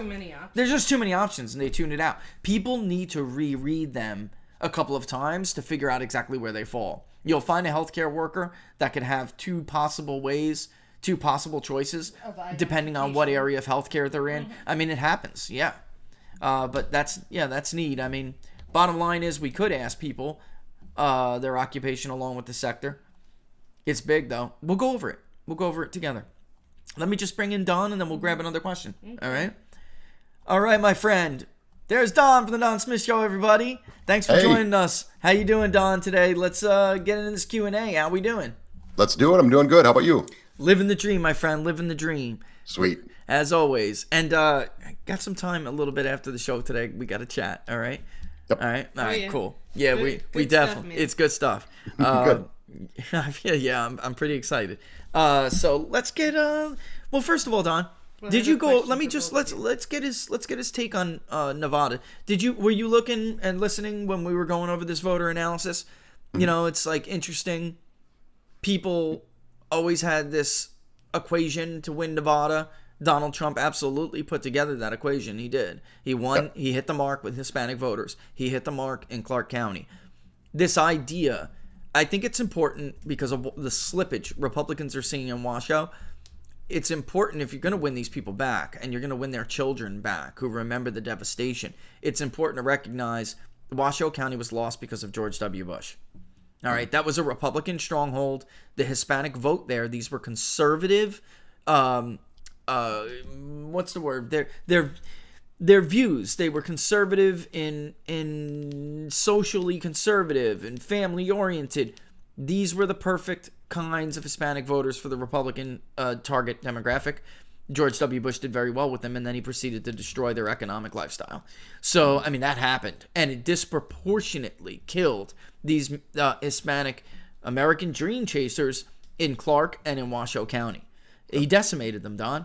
I mean, or not he. I mean, of course, you and I know it was a Community Reinvestment Act. It was a liberal proposal that led to the subprime mortgage crisis. You and I both know that, but most Americans don't. All right, so the fact of the matter is they blame the guy who's in charge. And George W. Bush, he knew it was coming. Hank Paulson knew it was coming, so I do believe they deserve that blame.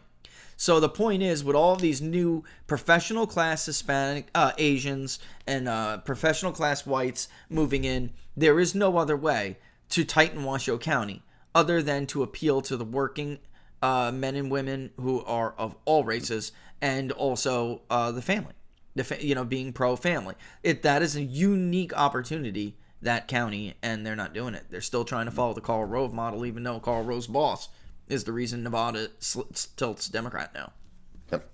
Yeah, exactly. Yeah, I think when you look at it too, you look at what's happened like throughout the pandemic. You would think like Clark County would be huge for Republicans right now because they were decimated by the pandemic. Not just the pandemic, but the reaction and how the governor, the response to it, and the fact that that's who actually shut everything down. I mean, I'm in Florida here, so a whole different world. If all those casinos were here in Florida, they'd have done just fine. So I think that when you talk about the working class, look at how many working class people were impacted by that.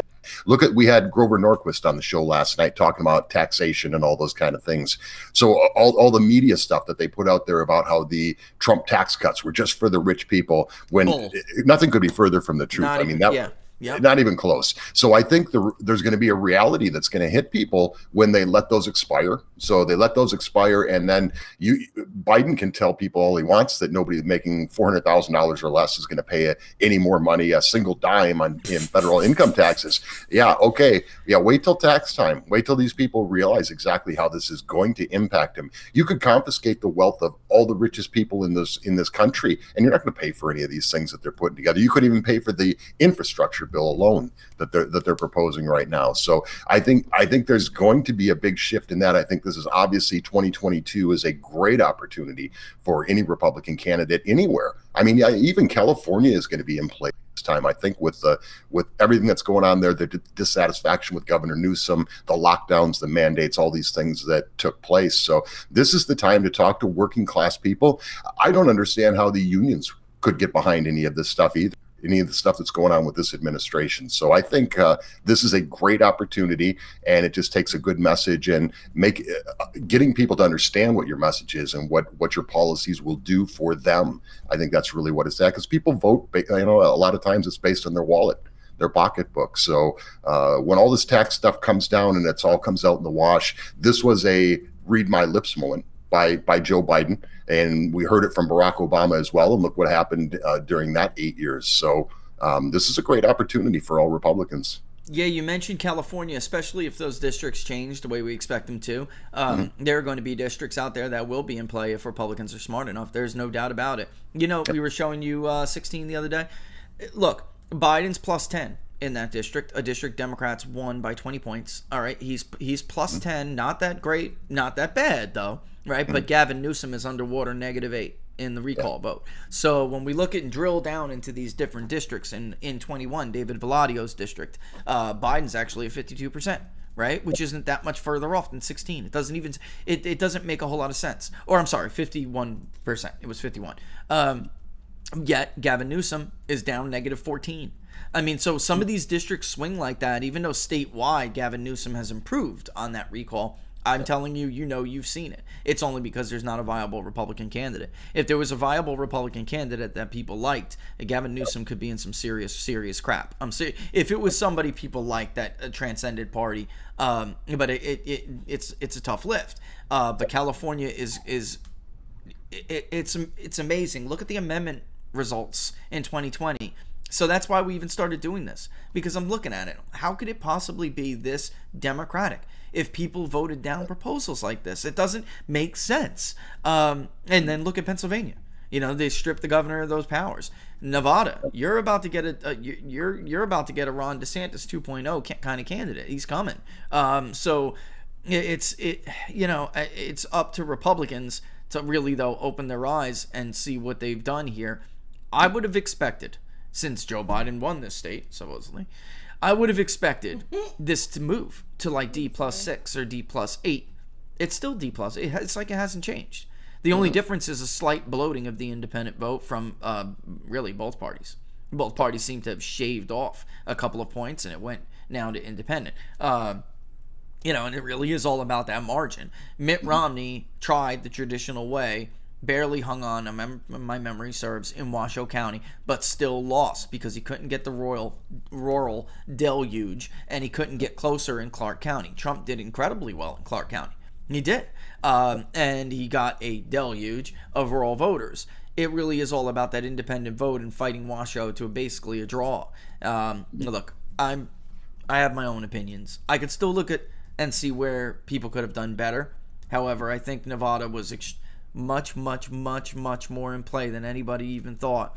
And it is not a surprise that they, or not a surprise, it's not a coincidence that they ignored the Supreme Court's orders and continued to count those votes. I mean, could you imagine if the Republican, like a big Republican county, ignored the court? And it was Alito. Alito was like, hold on, you gotta take a second, take a break. We got to figure out what's going on here. And they didn't. And the media's like, that's not true. It is true. I know, because people were there watching them count votes that we were talking to. They were told to stop with that load, and they didn't. And that is what widened Clark a little bit more. Trump was doing incredibly well in Clark. It didn't even, you got 42% and got closer in 16. How does that jive, Don? And this is what the argument I was trying to make is that before the election, Nevada was like the worst example, and it was like the nightmare Wild West scenario when it came to election integrity. Even though Clark County is only 70% of the vote statewide, it's 85% of the dirty rolls. So it's disproportionately possible to impact the vote, the legal vote. It's Clark County has the power to really disenfranchise the rest of the state. And I sadly think, honestly, I sadly think that happened. I do. It is what it is. But let's get another question in here. All right. It's Freewheeling Friday. I'm in a good mood today. I got to kill my lawn, though, Don. I'm so upset. I heard that. You know that, though. I was talking about. We're not talking about the lawn no more. Don knows how much I like my lawn and my smoker. Be like Elsa, let it go. Can't wait to get together with Don and smoke Patel some would ribs. like to know, can you ask Rich about Tucker and the FBI segment a couple of days ago? Yeah. Also, he would like to know both of your opinions on thoughts of Merrick Garland's $100 million spending to go after domestic terrorism. Yep. It started at 80. Let me take this from front to last to the first. It started at 80 million. You ever notice they just, something like that? What's another 20 mil? You're actually paying the government to target you if you're a conservative. You're paying the government to target you. And I know that's true because I have documents that prove it. And what disturbs me about these documents is they do cite left-wing organizations like Antifa and BLM. But with the left-wing organizations, they actually make excuses for their behavior.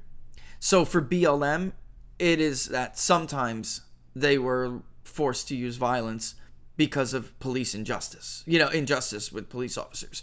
With Antifa, yeah, sometimes they have to resort to violence, but they're targeting fascist elements in our society. That's the way they are. And we know these groups are much bigger in numbers and bigger in destruction than any of the Proud Boys, than any of the Oath Keepers, and all of these other groups that I mean, there's a slew of them I've never even heard about, Don, until I looked at these documents that were leaked to us. And it's just crazy. It's crazy. And they never use the word president before Donald Trump in any of them. They refer to other former presidents by their title, no problem. But they do not refer. He is Donald J. or Donald John Trump. That is how they refer to him. And if there's no definition of what is right-wing extremism. It's basically anything that criticizes the government. It's scary. This is a terror. I couldn't believe it when I read it. Don, you're a veteran. You served in the U.S. Navy. I served in the U.S. Army. This would never happen when we were in the military, Don. This is not the military I remember. I can't believe it. And I can't believe so many are just going through with it. The brass were always pieces of junk. They were always glory chasers who wanted war so they could get another patch on their arm, so they could get more hazardous duty pay, so they could get glory. And so they can get a lot of friends in the defense contracting, sector. So when they get out, they bank millions of dollars themselves to lobby their friends who are still in. I mean, the whole thing is dirty and disgusting. But the people down rank were just the best people in the world. The best people in the world. I just can't believe what they've done to my beloved military. It's disgusting. But I have no doubt we saw it under Barack Obama, them targeting Tea Party groups. So Merrick Garland's, obviously, Don, is going to be more broad and more dangerous. I really do believe that. And then the first thing was about, did I see Tucker's segment with the FBI? Yeah, it would appear that the FBI incited the January 6th. I'm not going to call it an insurrection. It's not a freaking insurrection.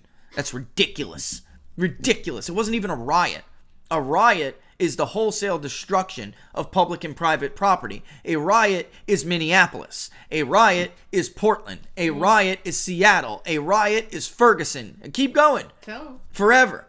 Because a riot is Chicago. When Donald Trump tries to speak and you burn places down and injure police officers. Not a single police officer had sustained real serious injuries in January 6th. The one who died, Brian Sicknick, they had to lie about for weeks and months almost.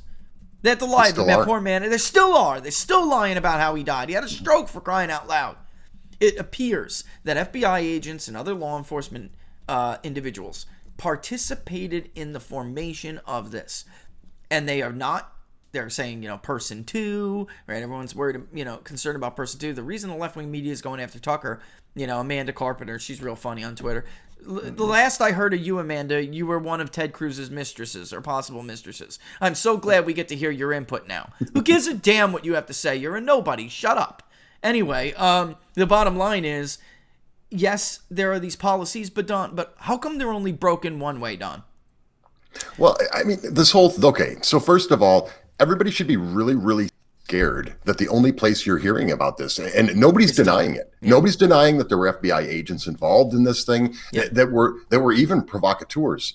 Nobody's even denying this. People should be really scared that only on Tucker Carlson's show did you hear that. That he's the only one that was able to come up with all this information. But here's what's even more sinister about this whole thing. Yesterday, I was watching on social media, and especially on Twitter. So they immediately put the thing up. And so it was a leftist legal attorney or, pundicator who put all this information out. And all they did, they had no evidence of anything that disputed anything that Tucker talked about. All they did was redefine everything. So like if you really understood the definition of unindicted co-conspirator, right? Yeah, that's what they did. Then it didn't really happen. So here we're just going to give you, and then between each person that they put on there with their opinion, they had this little fact check bar. Things you need to know. Yeah. Here's what you need. Every single thing that they covered, Rich, was exactly what Tucker. We just watched Tucker's segment. He already said all of those things. So they try to take you out of it and put you over here because somehow that changes the meaning of everything that happened on there. Those were just facts. They can't dispute them. So instead, they just kind of try to dumb it down. They try to make it really super complicated. It's not complicated. Yeah. He laid it all out in a short segment, and people should be really scared that that's the only place they're going to hear that. It's obfuscation, Don. They did it during the Russia hoax, too. And every time somebody called them out on something specific, they couldn't, obviously, there was never any Russia collusion. That was a lie. And every time you brought it out, they would obfuscate the hell out of it. Timelines and everything, right? So, wait a minute. No, that's not true because Jim Comey already knew that. And we know that from this email. And they would just try to complicate the hell out. And it was already a complicated story. They were just trying to complicate the hell out of it because they know Americans tune out when things are complicated. They really just kind of put it in the back of their heads. That's sad reality, but it's true. All right. Even with this, I mean, it's like you said, they can try to complicate it. It's really not. Did or did not the FBI play a role in what appears to have been a huge entrapment? All right. I mean, that's really what it looks like. It looks like they intentionally, that this was a false flag. That's what it looks like. This was, folks, they are now, if this is true, I mean, that is true. But I'm saying, like, how much, what was the intent of it? And they are now using intelligence and psychological warfare, laundering of intelligence, laundering of information. They are now using all of these, what they call the dark arts, all right? In the intelligence community, it's how you topple a dictator you don't like, all right? It's supposedly supposed to be used for good. It's always a dictator, right? But whatever. They call them the dark arts. False flags, disinformation campaigns, you name it. Political persecutions. They're doing this to their own people now. They are doing it, but I'm saying if this was a false flag, this is a line. I mean, we already crossed the line with the Russia collusion hoax was a line that I never thought we would cross, and not now, but we did. So I guess it wouldn't surprise me if this turned out to be some kind of entrapment for false flag, to plan a false flag. But it's a line, Don. I mean, this is not a self-governing society. When you have permanent government taking it upon themselves to influence the citizen government, so that this is not how this was supposed to go at all. I shudder to think if we woke the founders up, what they would tell us to do with the FBI.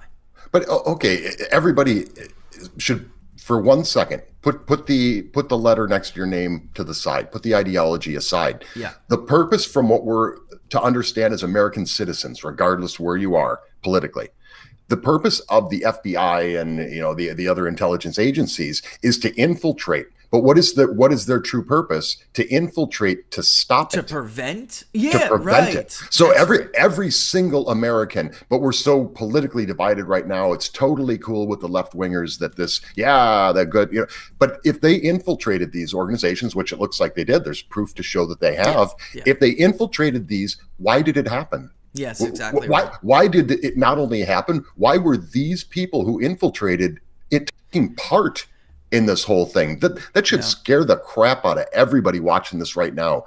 And nobody's worried about it. Nobody's saying anything. It's all about, let's just destroy Tucker Carlson and make sure he never reports these kind of things again. And look at the reporter who asked Caitlin Collins, who asked Joe Biden a question.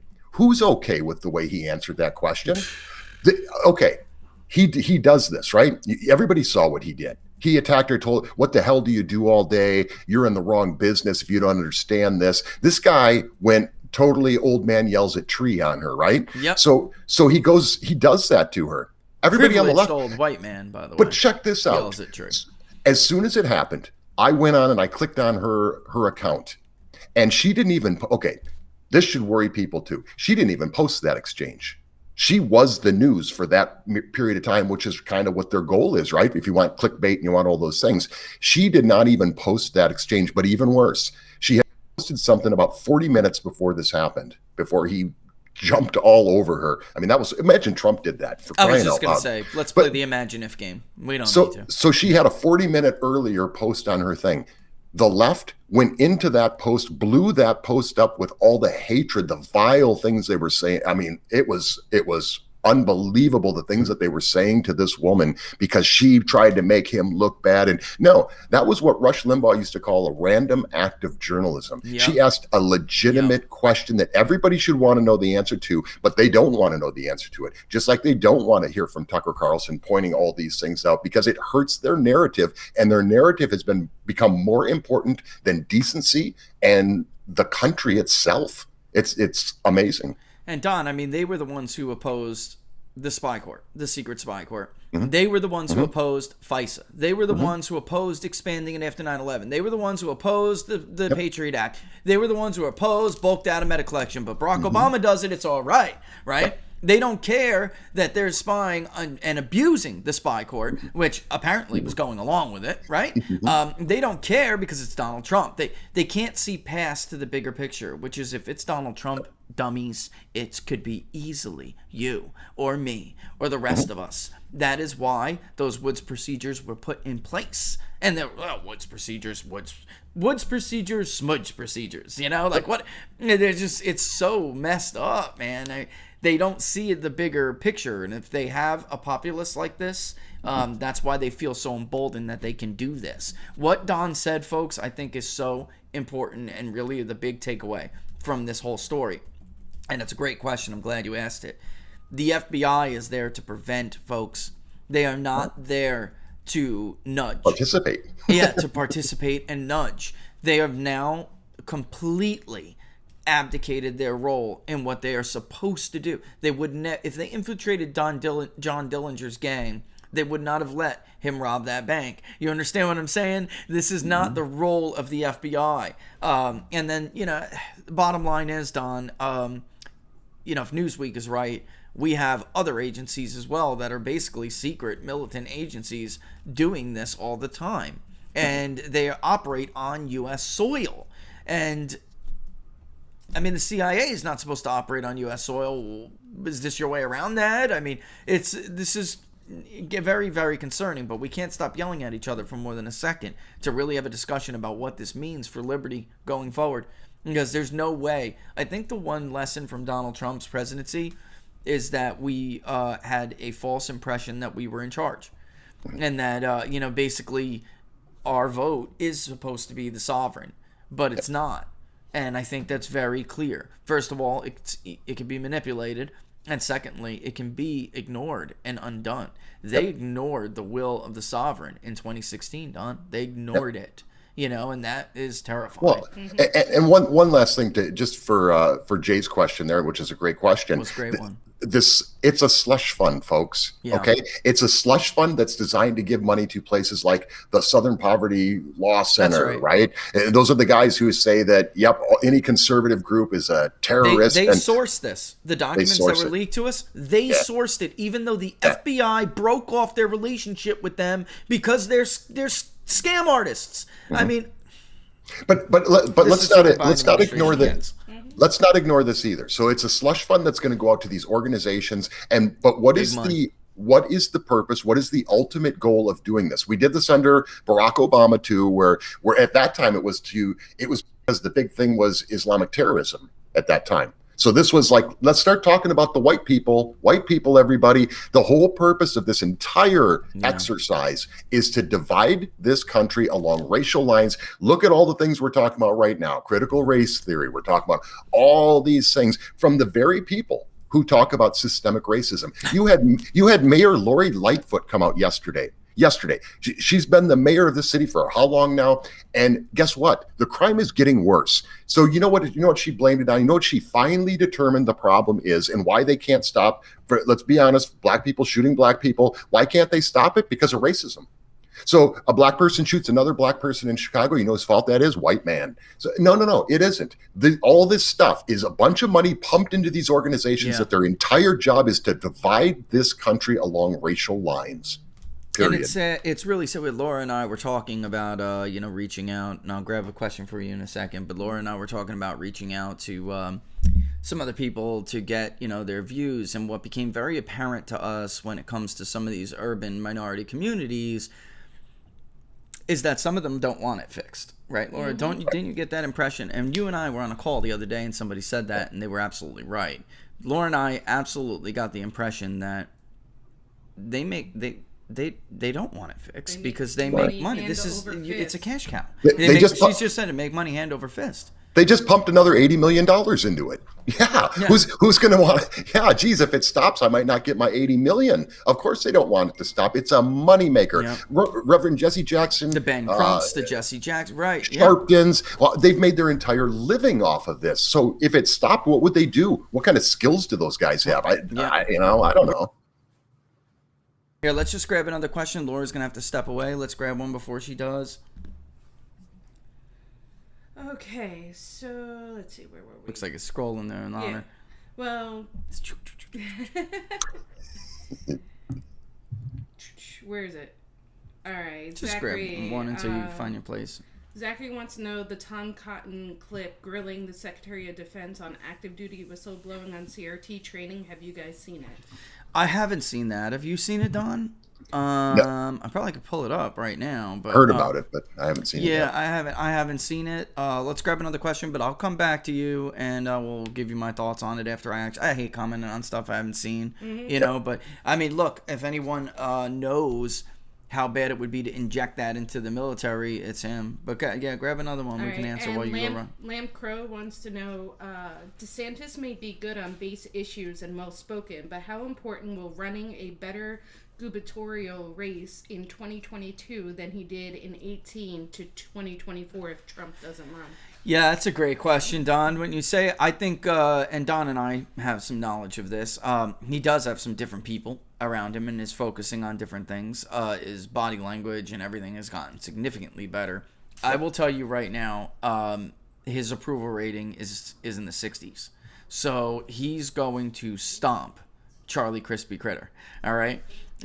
Who already, look, he couldn't beat Rick Scott when Rick Scott had an approval rating of 42. And I call Rick Scott the giant killer because he is. Charlie Crist was a giant in Florida politics for a long time. Nobody likes a turncoat. Nobody likes a turncoat, Don. You were what? You were a Republican. What the hell are you talking? Now you are because everyone knew Barack Obama won the state twice. Charlie Crispy Critter licked his finger, put his finger in the air, and he tried to feel which way the wind was blowing. He just felt the wrong way because he's an idiot. He's not smart. He never has been and never was. He's not a particularly bright man. He was a popular governor because he had good press and because he had, honestly, I'm not a Bush fan, but he inherited a very seriously improving situation from Jeb Bush. Education, the environment, the economy, across the board. He was handed a picture-perfect scenario. I mean, Hispanics and blacks, they were soaring with literacy after years of it being destroyed by Democratic rule, by the way. For years it was. And Jeb Bush came along and really did wonders on a lot of things. Maybe not some conservatives wouldn't like some policies he implemented. We debated that in 2016 or in 2015 for the primary. But in any event, I don't think this is going to be a close race at all. I think it is important that Ron DeSantis do well, but I think he is going to do well. Charlie Crist is not liked. He's not anymore. Well, he's got the guy's got a major identity crisis. Everybody understands. So, okay, first off, he got beat by Rubio, Don. That's why he left the party. Yeah, we talk about bad politicians, and I'll bring up like McCain's and the Romneys and all these kind of guys.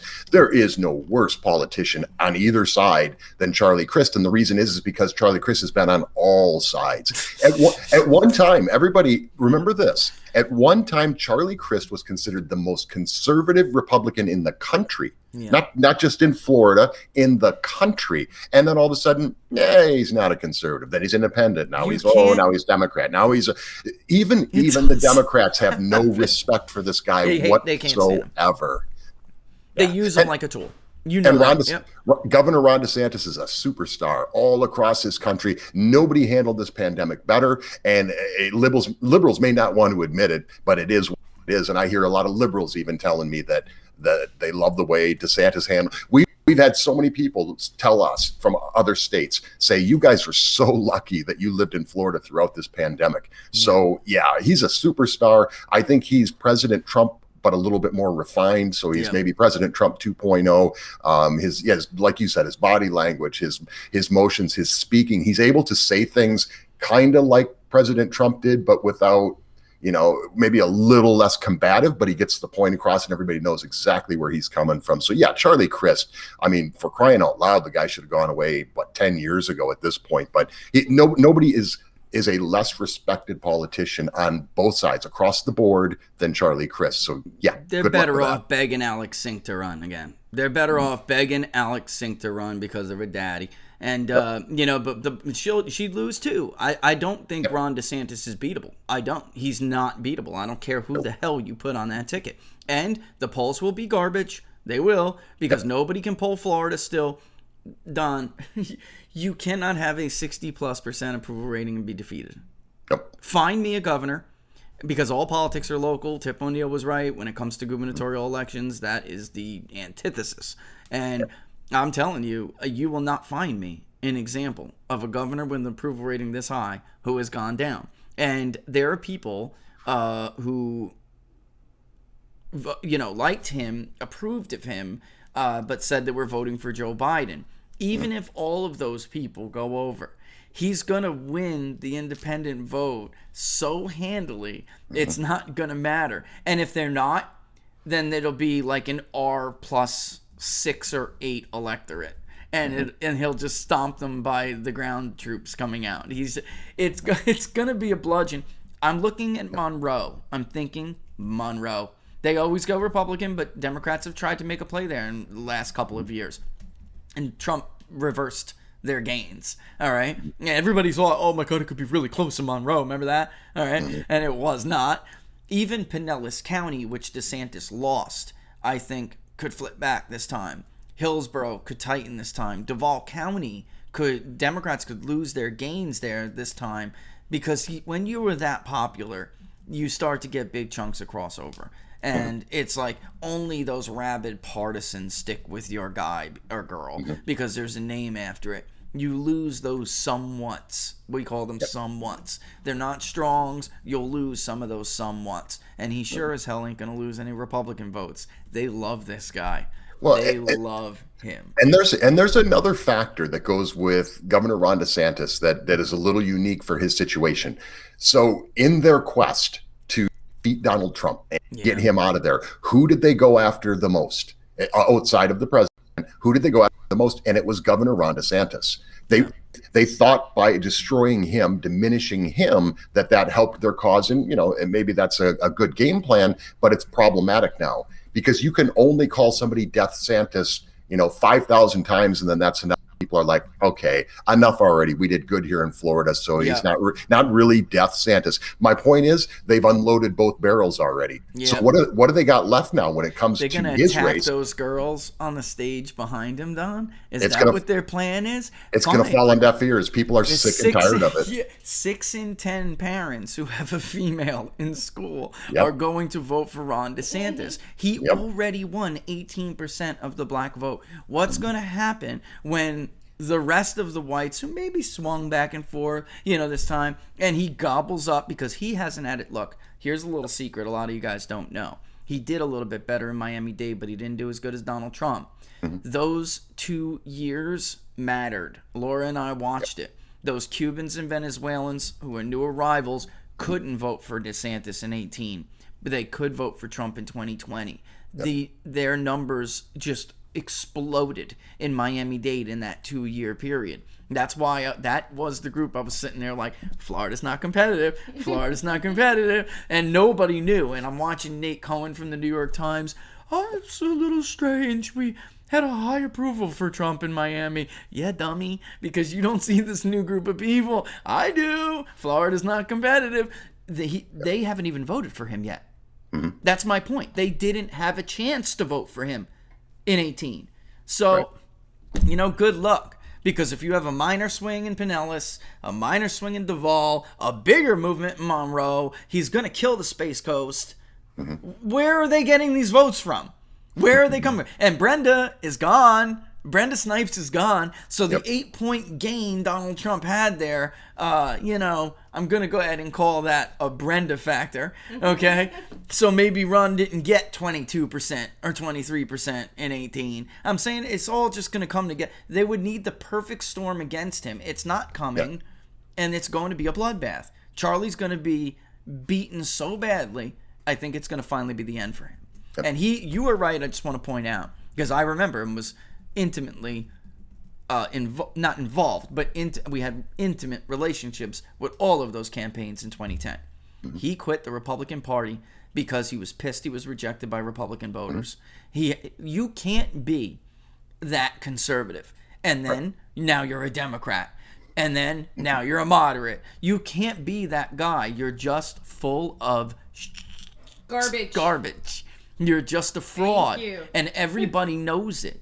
And that's like, his image used to be so strong. And in the race, when we polled him versus Scott, it was like, Rick, everyone was focusing, Rick Scott's approval's at 42. Okay, but 42% of Floridians don't even like Charlie Crist. Like, so, so what? Is my point. Yeah, they know a turncoat when they see it. It's like what I say all the time. It really is human nature. You have to have the courage of your own convictions. No one will follow you.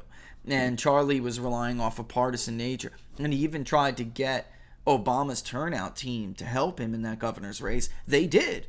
They just couldn't. Like, they were approaching people like, hey, thanks for your support in 2012. Now we need you for Charlie Crist. And they're like, that scumbag, he was a Republican. Now he's a Democrat. Now what the hell is he going to be tomorrow? I ain't voting for Charlie. That's it. That's what happened to him, guys. And that's why Scott beat him. And by the way, that wasn't even that close. Scott's first one was close. But Scott wound up beating Charlie Crist by about 2 points.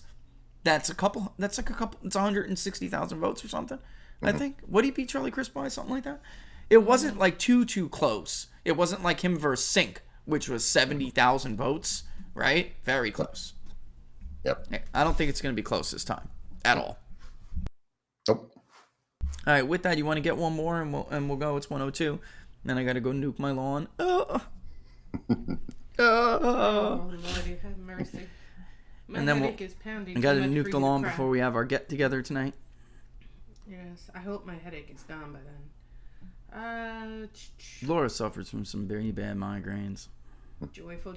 But I can pretend to be She's happy a trooper. And chipper. She's a trooper. Right? Joel Raleigh, for Rich and Dunn, what is going on in Arizona? Garland sending a letter to Arizona. Yeah. Arizona AG telling Garland to to kiss F off. his butt. That was excellent. SCOTUS said so. He's like, listen, in case you haven't heard, there's a little something called the 10th Amendment. Go yourself. It was amazing.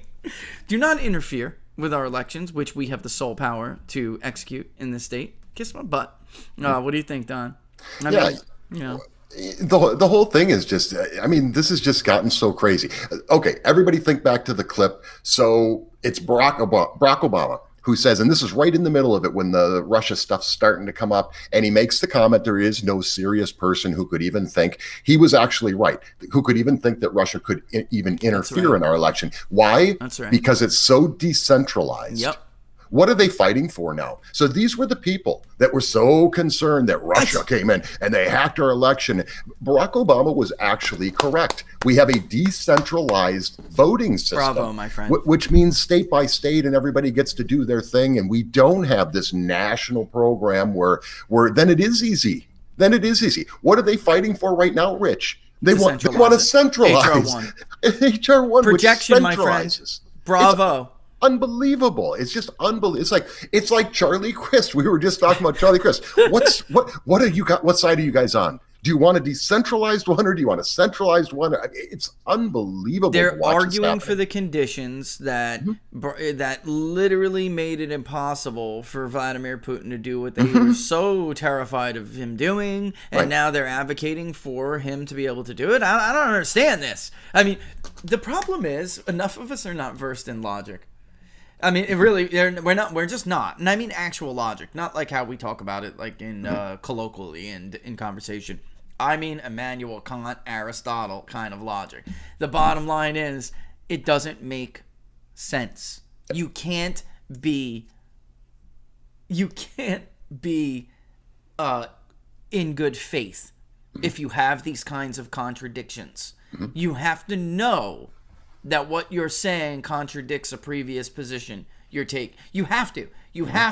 There's no way, unless you're that ignorant. Thus, none of us should even pay attention to what you're saying anyway. Because okay. Well, let me throw one more thing into this. So if you're out there and you're on the left and you're thinking, yeah, Merrick Garland should be able to come in and just scoop up all those things, and he should be able to take over the recount in Arizona. Think back here a few months. Yeah. How would you have felt about Bill Barr? So there's a lot of dispute over what happened with the election. How would you have felt about Bill Barr going into all of these states, Georgia, all over the country, and saying, okay, the feds I'm taking over. I'm going to take over this now. We're going to recount, and what would you have been doing then? You'd have been out in the streets. You'd have been burning stuff down. Yeah, they would have called it a coup. They would say, this is a military coup. It's a junta. Somebody call the UN. Call the UN. Merrick Garland, stay in your lane. It's not you don't have any say in what they're doing in the state of Arizona. You have no say. This is not a dictatorship. We do not have a centralized voting system. You have no say in the matter. Yeah. Sit back, let them do their job, and you wait for the results. Yeah, and as far as what's going on here, look, Cyber Ninja's keeping a very, very tight lid on this thing. I mean, they're trying to be professional. They don't want to leak it, they're not leaking stuff. Only you would expect that from a Democratic operation that is like a scam. They are literally trying to do this professionally.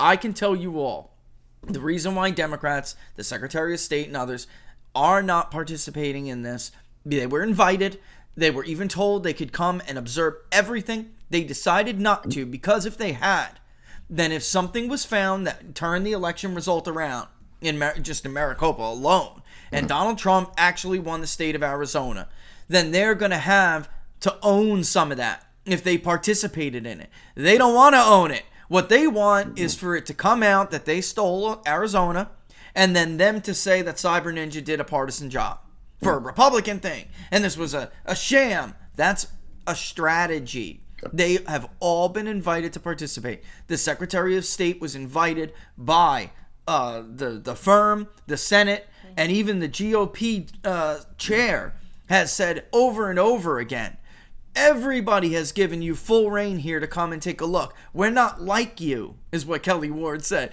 We're not like you. You will let you view and participate, all right? We're not shutting you out of rooms like you shut us out of rooms. Come down and check this out yourself. They don't want to. So this is so disingenuous. It's a Republican recount and it's a shit. How would you know? You never showed up. How would you know? And when was enough, Maricopa? It became enough when those slips didn't match, Don, on those ballots. That's when he decided, I'm not cooperating anymore. Enough is enough. For the good of the country, we got to stop this. For the good of the country, we can't let you know Maricopa County has more ballots, more counted votes than they do ballots. And let's be serious here. Let's be real. What's going to happen is they're going to start coming out with stories about how the highest concentration of domestic terrorists live in Maricopa County. It's the Proud Boys, and they'll slap another $20 million down to the Southern Poverty Law Center. Here's another $20 million in the kitty. We got to rout out these recount extremists. Okay, wake up, people. The recount extremists. I'm laughing, but we are not that far away from that. No. Where somebody like Flanagan would be in like deep trouble, even though she's not a fire breather. She is not. That letter should have concerned everybody. If you're a serious person, that letter should have concerned you, because this is not a fire breathing, Trump supporting Republican state senator who is just dying to jump up and down and put her chair at risk. This is not who she is. She saw something that was very, very, very concerning. And now we all know what that is. Look, folks, those are small numbers that we're using as an example, but that's how it works. Subsamples, can be extrapolated out. There was, if that is even remotely the norm in Maricopa, we have a major problem. And I don't think it will be. I think you'll find that it happened in certain precincts. That's what I think you'll find. And I will tell you all this. I'm interested to see the findings, but the fact of the matter is, this is still not a signature verification audit. This is still not an audit like Brainerd and I would do. which is, you know what? I have a reason to question this ballot. Vote number on record, please. Okay. 252, 352, whatever. And to pick up the phone and call these people and say, hey, did you request an absentee ballot? Is this your signature? That is what it would take to really find the extent of what happened here. Which is why, and this will make this the last question and we'll go because I know we're over. Which is why I know people are concerned about their privacy. But folks, you put your fingerprint on an iPhone, you put your fingerprint on a MacBook. Signature verification is only as credible as the person who is bearing the signature. And when you have what happened, Governor or Jocelyn Benson in Michigan just decides she's going to unilaterally change the rule for scrutinizing signatures, it's a joke. Laura and I can tell you, we've been through these. There is a reason they're refusing to send us the applications, because that application has to show where that voter requested a ballot be sent to a different address than they have on record. And that address would have to be there along with their signature as a testimony that their ballot needs to go to a different address on record. That is the only legitimate reason, Don. Not legitimate. That is the only reason I can fathom that they were combative over those records.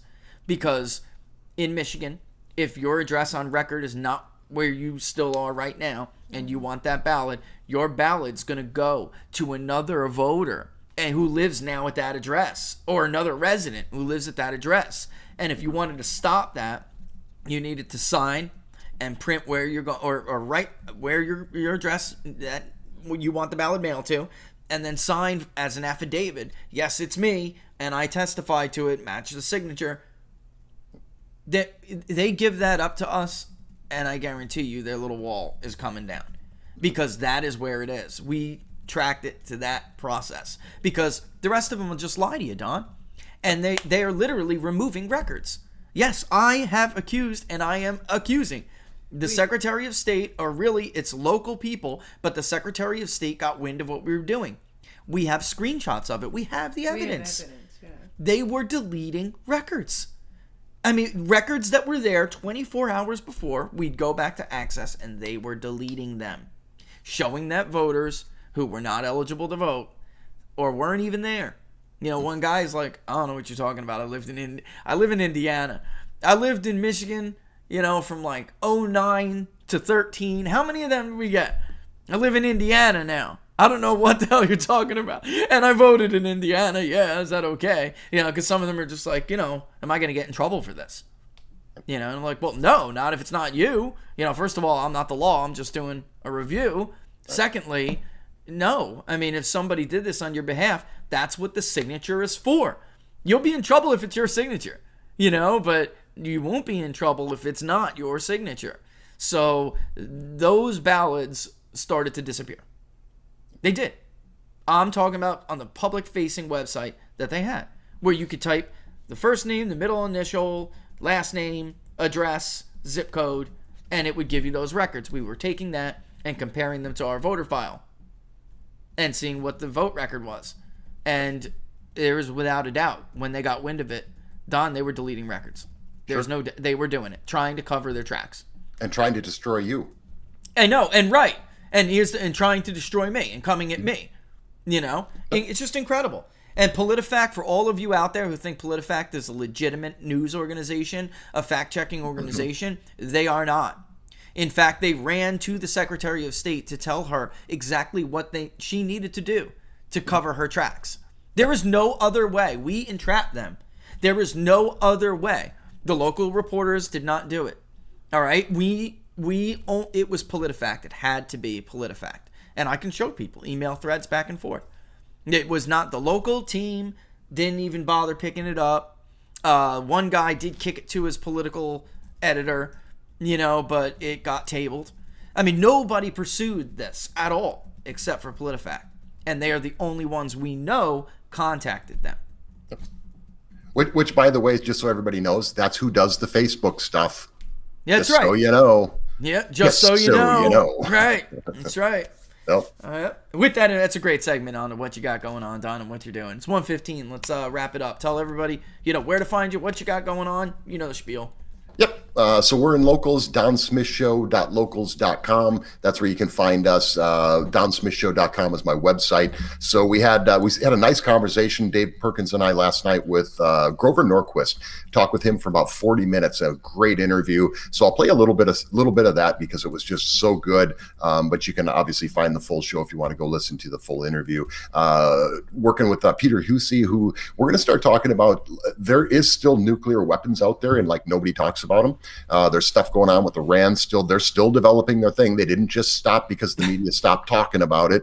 Obviously, there's problems in China. I mean, there's North Korea, all kinds of stuff. So we're going to start doing a new segment with him. So it's kind of a foreign policy thing, but just he's got a lot of intel on this stuff, a lot of inside information, and we'll be talking with him every week, just giving you updates on what's going on with the different programs around the world. And again, just because the media doesn't talk about it, it's not happening. Yeah. It still is. So we'll be doing that. Of course, we'll have you on the program, so we'll go over some data here that maybe kind of go over some of you. Had some great stuff on here today, but there's all kinds of information out there. What we keep learning every week is that these guys they're legislating against the will of the American people, not just a little bit, like a lot.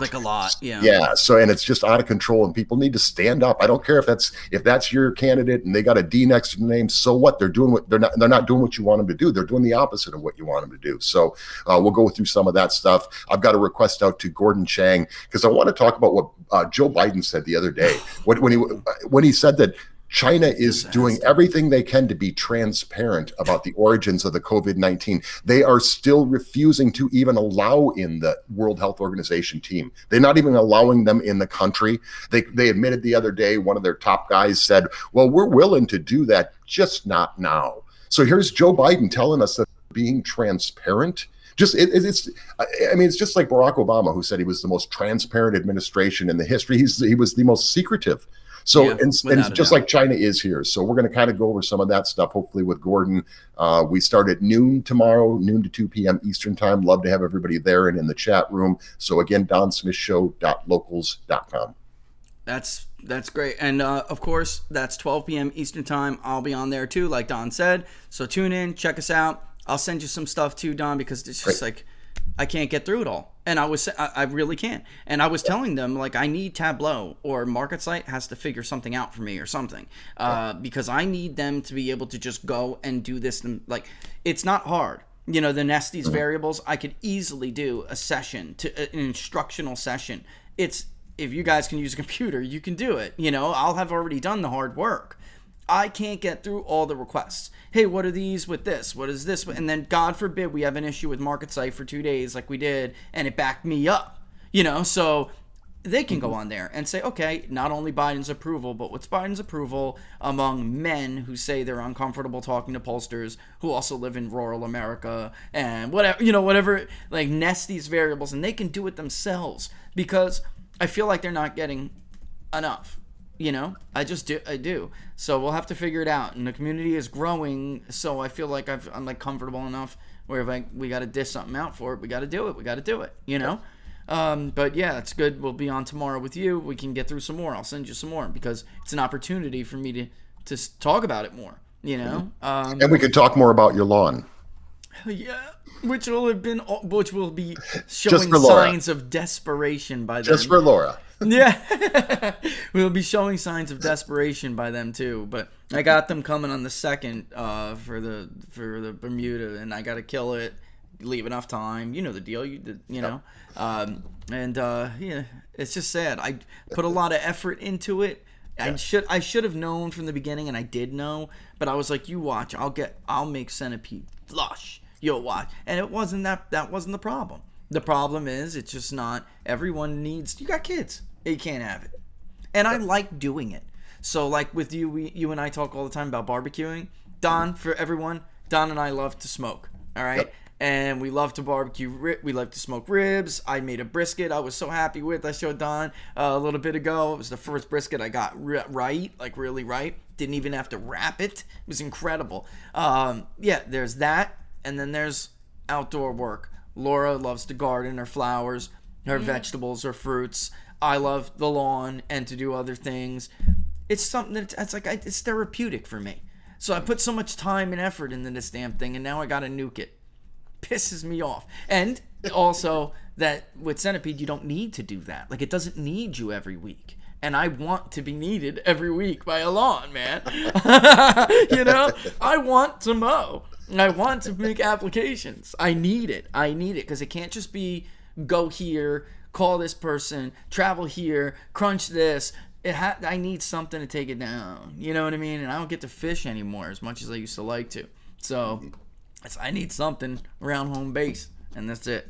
And if we get a chance, we'll talk a little bit about the troll you had in there earlier, and we'll find out what else offends him, and we'll make sure everybody else is offended as well, and that they demand apologies, and just look out for his 300 guys, though, right? I know, and it's unbelievable. You know, these people.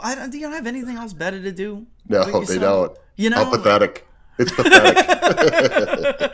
It's sad, and it's sad because you can't get past yourself. You can't get out of your own way to be a productive member of the conversation, to be right. That's the saddest part about it. It really is. And I actually pity those people. I do. And I'm not a blocker. That's why I don't block, because there has been times where we've been able to take people from being a nasty troll to someone who just disagrees. We still talk about that's the way America is supposed to be. That's the America I remember. Yeah, no, that's I don't the America mind I grew up in. I don't mind people who have different opinions. That's the way it was supposed to be. Yeah. That's who we used to be. That's who. Ned, this is something new now, man. I don't know. I just think and it's Jack funny Dorsey just contributed to just vitriol. And the destruction of discourse. You brought it up before, nuclear weapons still matter. Who the hell knows anymore? We don't talk policy anymore. Right. We don't talk about policy anymore. It's a shame. It's a disservice. But with that, I'm going to kick rocks. I'm going to get us out of here. Play some Bad Habit on the way out. I'll see you tomorrow at noon, my friend. Sound good? All right. See you then. And thanks for joining us. Thanks. And Thanks, Laura. Locals, we'll see you in a bit. All the best. He said right. Thanks, Laura. Oh, love you, Don. Love Brenda, too. Love Give you her too. our best. Mm-hmm. All right. Bye, everybody. All right, bye. That was Don Smith, ladies and gentlemen. Thanks for joining us as always. Oops, I just killed that, and I did not mean to. But, just wanted to say goodbye to everybody real quick. Locals, we'll see you in a hot minute or a couple hours. All right? And, of course, don't miss Don's show with us tomorrow. Us with Don's show tomorrow at 12 Eastern Time. 12 noon Eastern Standard Time. All right, with that, I'm kicking rocks. All the best, folks. All the best. We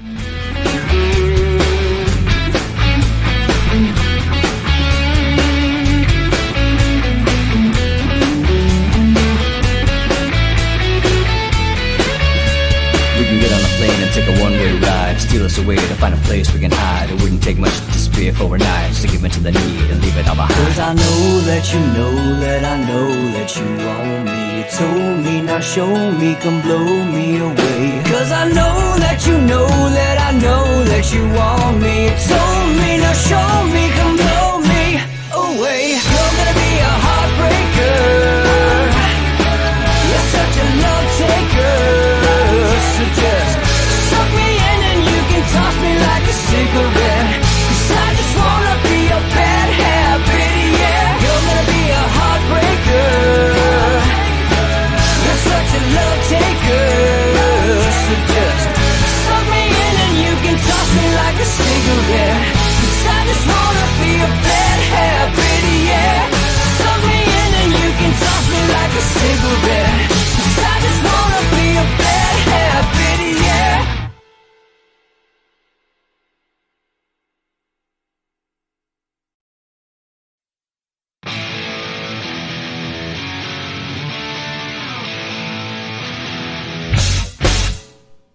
How much you wanna bet that I can get you back inside your head before the summer ends and spread a little love. Just for a little fun, I'll make you come back to me before the rise of every sun. Baby, it's meant to be, I know you got a man, but he don't understand. You're gonna be a heartbreaker. You're such a love taker. So just suck me in and you can toss me like a cigarette. Cause I just wanna be a bad habit, yeah.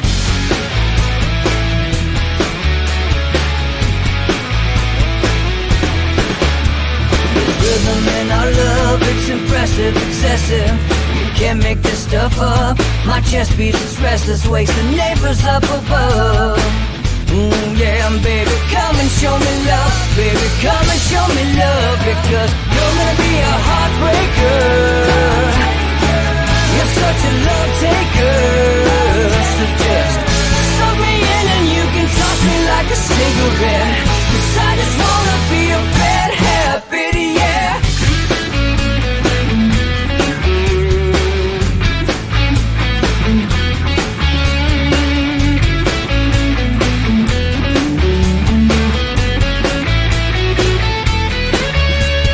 Get on a plane and take a one-way ride. Steal us away to find a place we can hide. It wouldn't take much to disappear for a night. Just to give in to the need and leave it all behind. 'Cause I know that you know that I know that you want me. You told me, now show me, come blow me away. 'Cause I know that you know that I know that you want me. You told me, now show me, come blow me away. You're gonna be a heartbreaker. You're such a love taker. So just suck me in and you can toss me like a cigarette. 'Cause I just wanna be a bad habit, yeah. You're gonna be a heartbreaker. You're such a love taker. So just suck me in and you can toss me like a cigarette. 'Cause I just wanna be a bad habit, yeah. Suck me in and you can toss me like a cigarette. 'Cause I just wanna be a bad habit, yeah. Loving the idea of the Father's Day, Monday hangover special, Joel. Love it. All the best, folks. Have a safe weekend. Love ya.